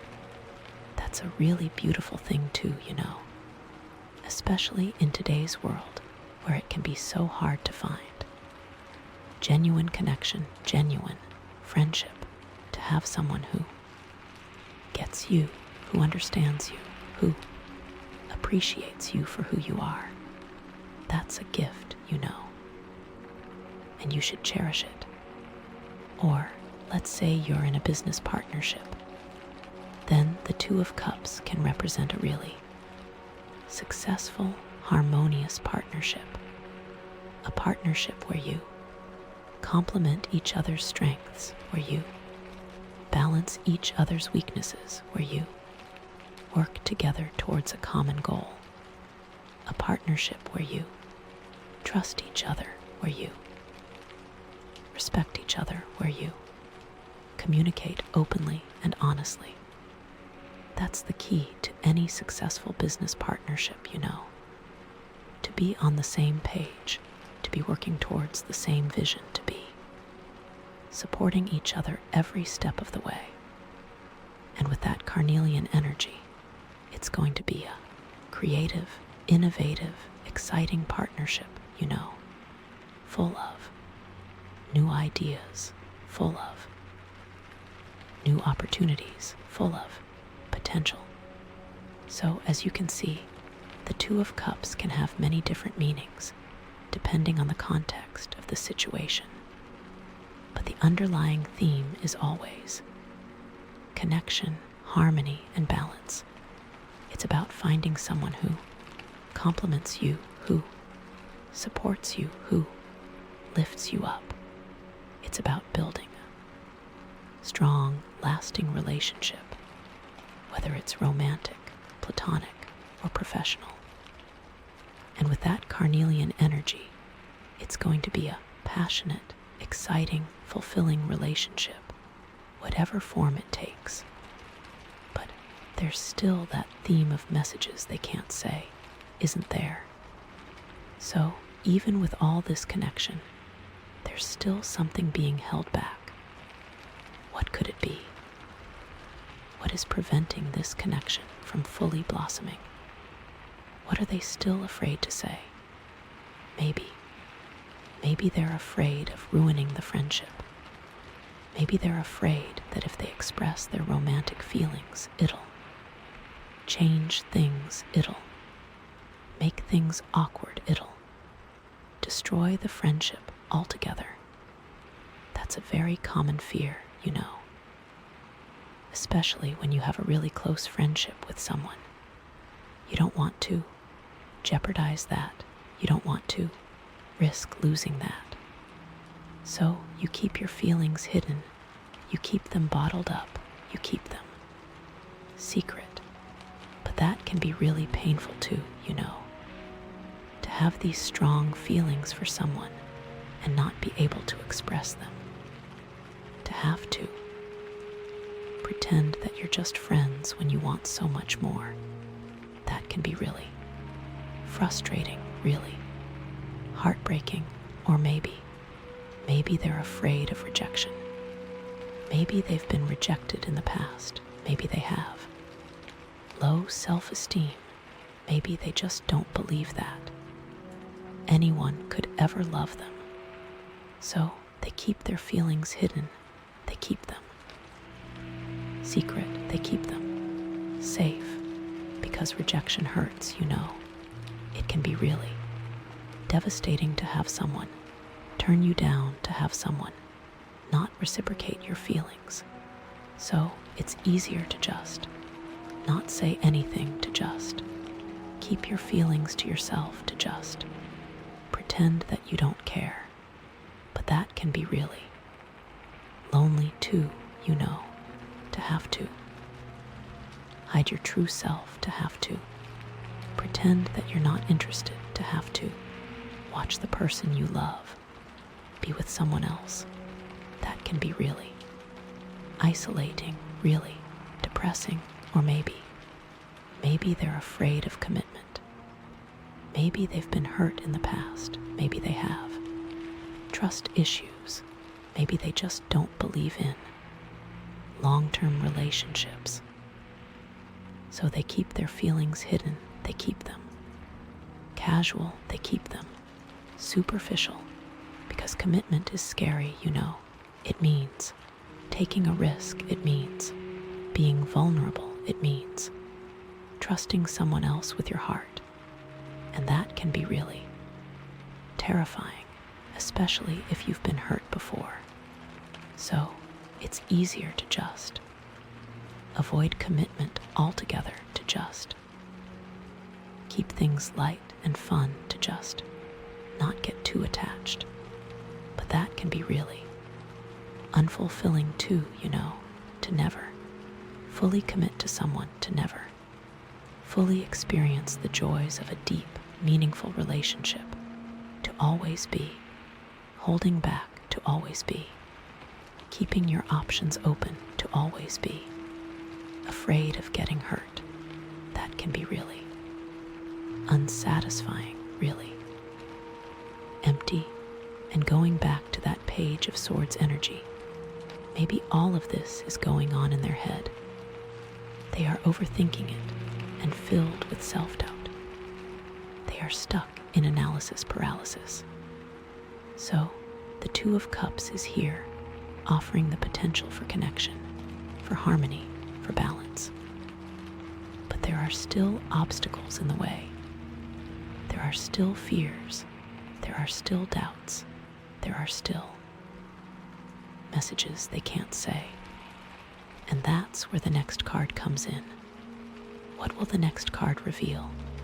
Will it break down those barriers? Will it help them overcome their fears?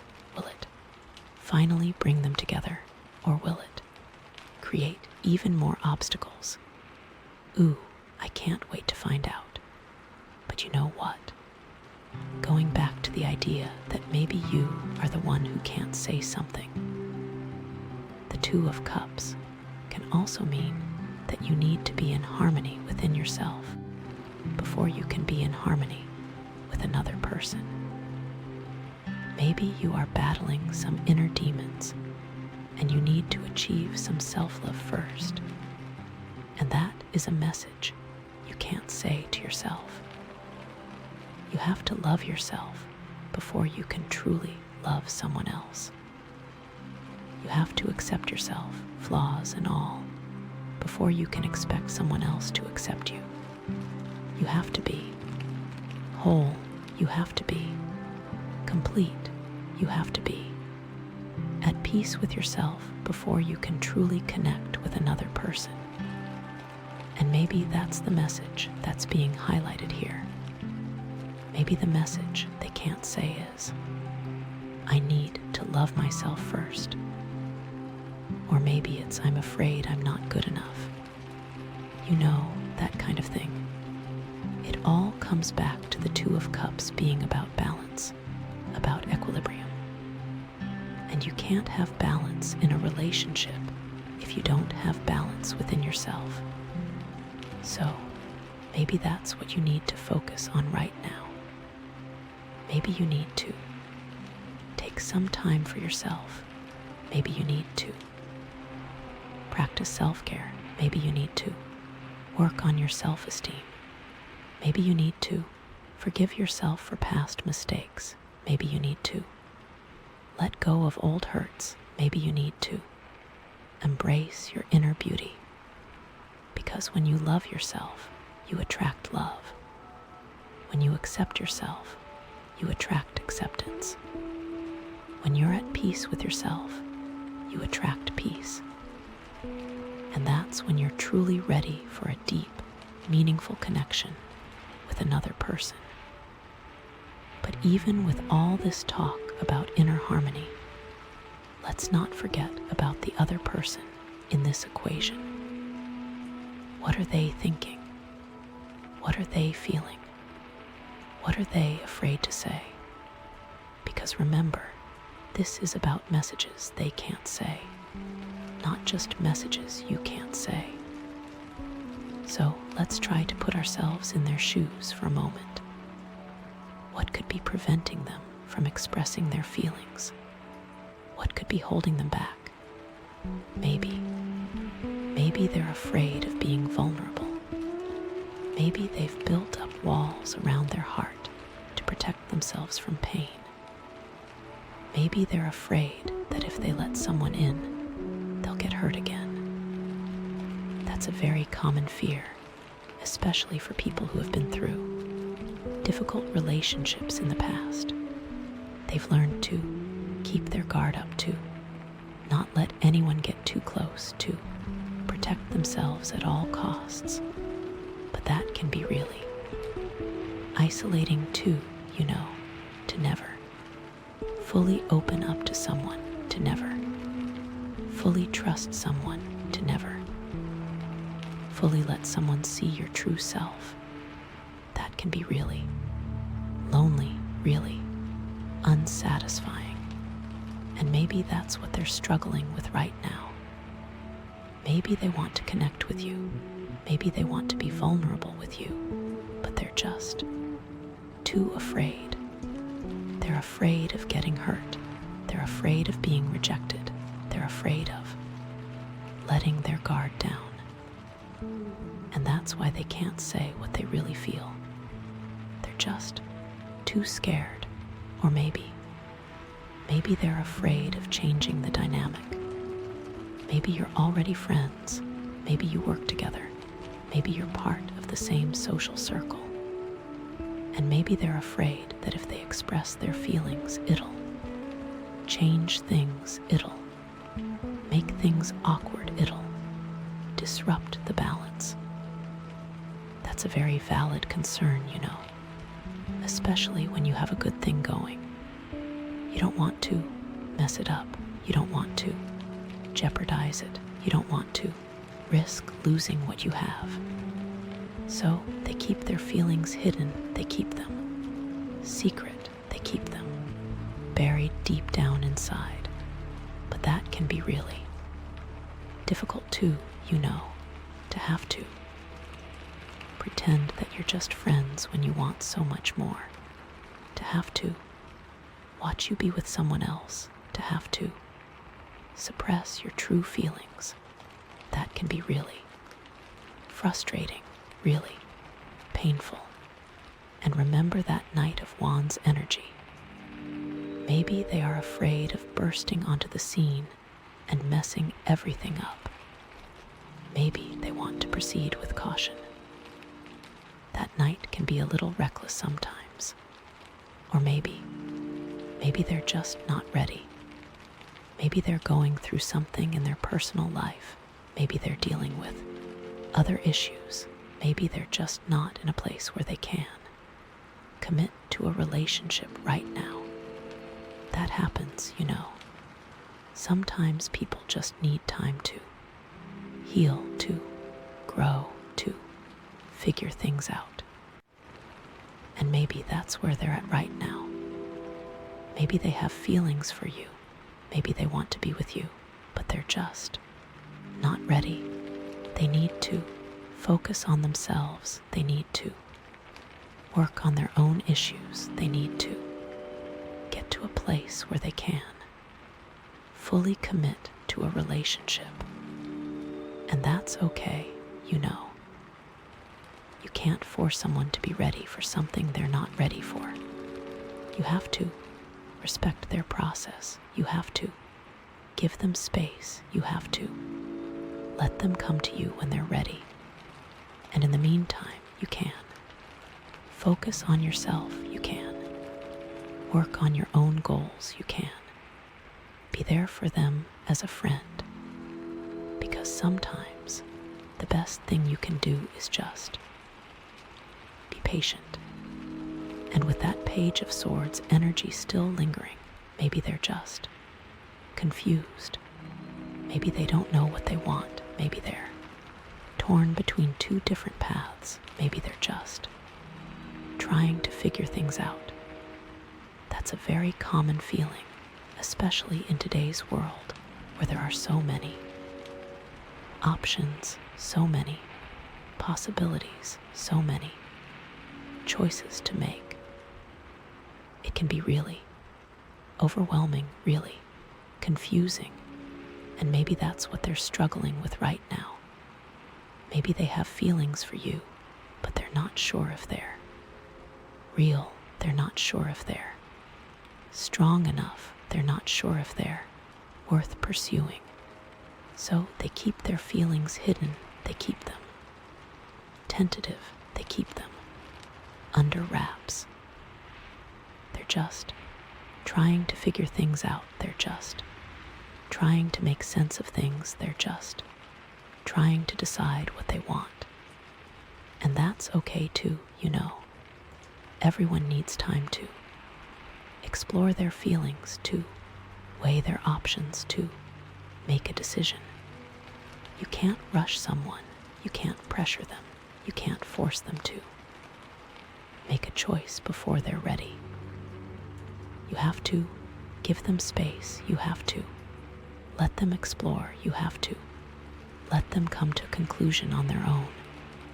And in the meantime, you can be supportive, you can be understanding, you can be there for them as a friend. Because sometimes the best thing you can do is just listen. Okay, so we've explored a lot of different possibilities here.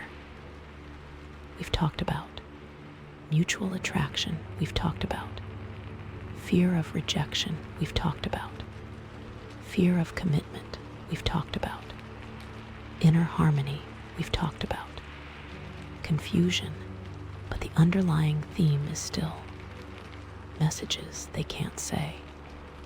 And that's what we need to focus on. What is the specific message that they're afraid to express? What is the specific obstacle that's preventing them from connecting with you on a deeper level? What is the specific fear that's holding them back? Because once we know that, we can start to address it. We can start to overcome it.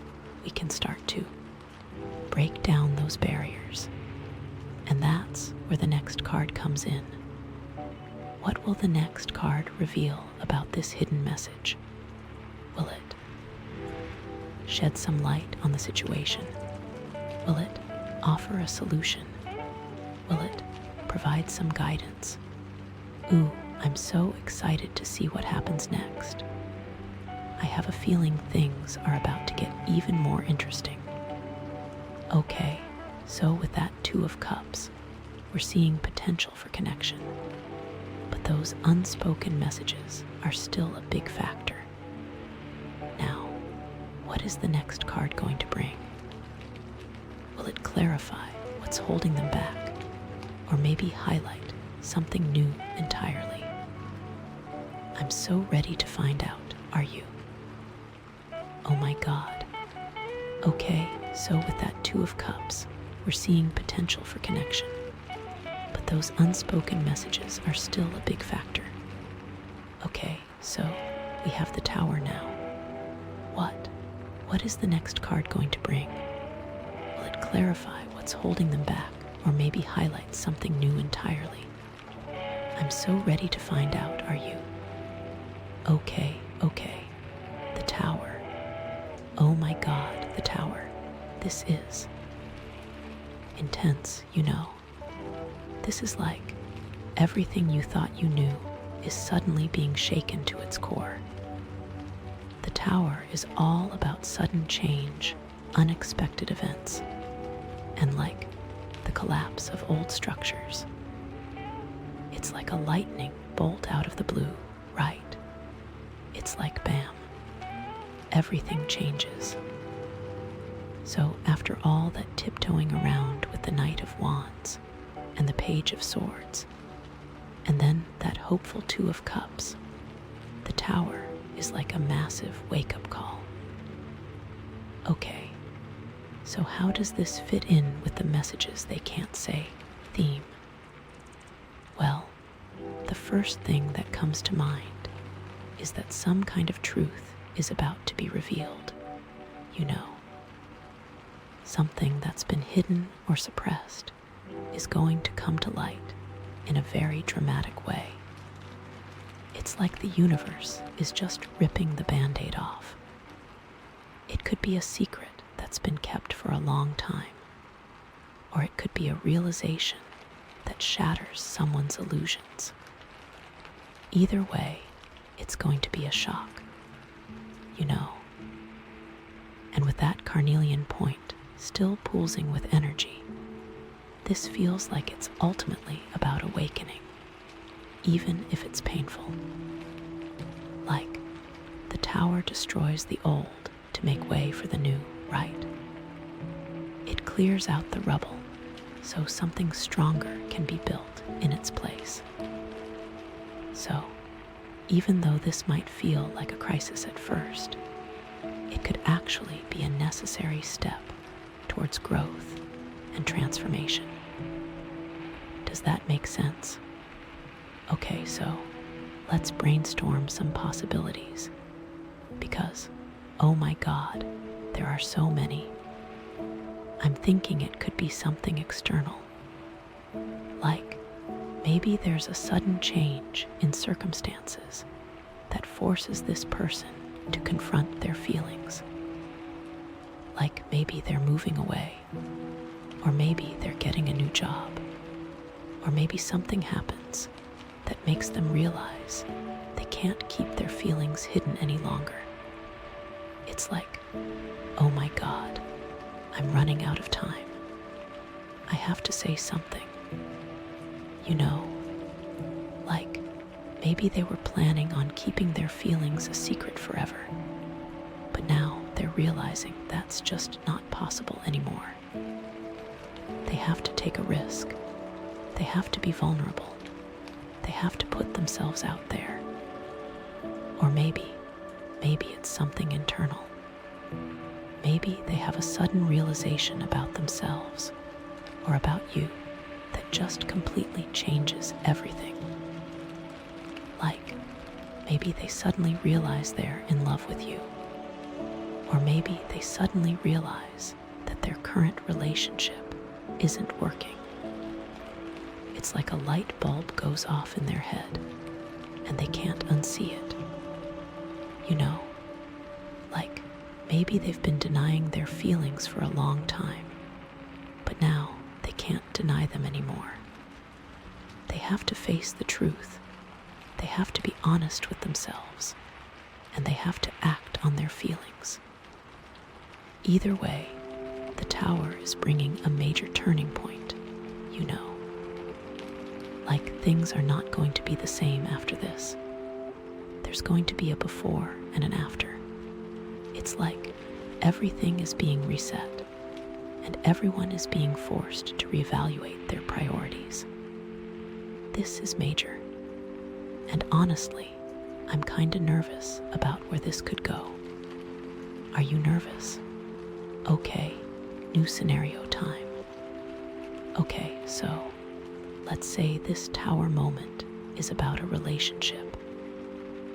Maybe they're in a relationship already, and the tower is signifying a sudden breakup. This could be triggered by something big like maybe they find out their partner has been cheating on them. Or maybe there's a huge fight that just can't be resolved. Or it could be something smaller that just finally makes them realize the relationship isn't working. Like maybe they realize they're just not compatible, or maybe they realize they're not happy. And this breakup could be the catalyst for them finally expressing their feelings for you, you know. It's like, oh my God, I'm free. I can finally be with the person I really want to be with. They might come to you and just like pour their heart out. They might tell you everything they've been feeling, everything they've been hiding. They might be like totally vulnerable and raw, you know. It could be really intense, but also really beautiful. But this could be painful as they figure all of this out, and that carnelian energy is going to be working overtime. Or, on the flip side, the tower moment could be within your relationship. Maybe you two are together, and something is going to happen to shake the foundation of what you have built. I don't want this to happen. Maybe a secret about you will come out. Maybe you'll realize something about yourself and will have to reevaluate. But you know, breakups aren't always bad, even though they feel like it at the time. Sometimes they're necessary to clear the way for something better. And with that Ace of Swords energy still lingering, this could be about cutting through illusions and seeing things as they really are. Maybe they've been trying to make the relationship work, but they've been ignoring some major red flags. The Tower is like, wake up. This isn't working. You deserve better. So, even though it's painful, it could ultimately be a good thing, you know. It could free them up to find a relationship that's more fulfilling and more aligned with their true selves. And maybe, just maybe, that relationship could be with you. Okay, but what if they aren't in a relationship? What if they are single and unattached? Where does the Tower take us then? Well, okay, let's switch gears completely. What if the Tower isn't about a relationship at all? What if it's about their career? Maybe there's a sudden job loss, or a major change in their company, or a realization that they're just not happy with their career path. This could be a huge deal, you know, especially if they've been working in the same field for a long time, or if they've invested a lot of time and energy into their career. This could feel like their whole world is collapsing. Total Tower moment. But again, this could be a catalyst for them finally pursuing their true passion, you know.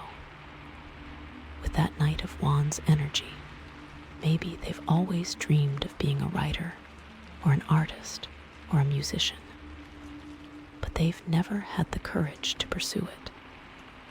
The Tower is like, okay, you have nothing to lose. Go for it.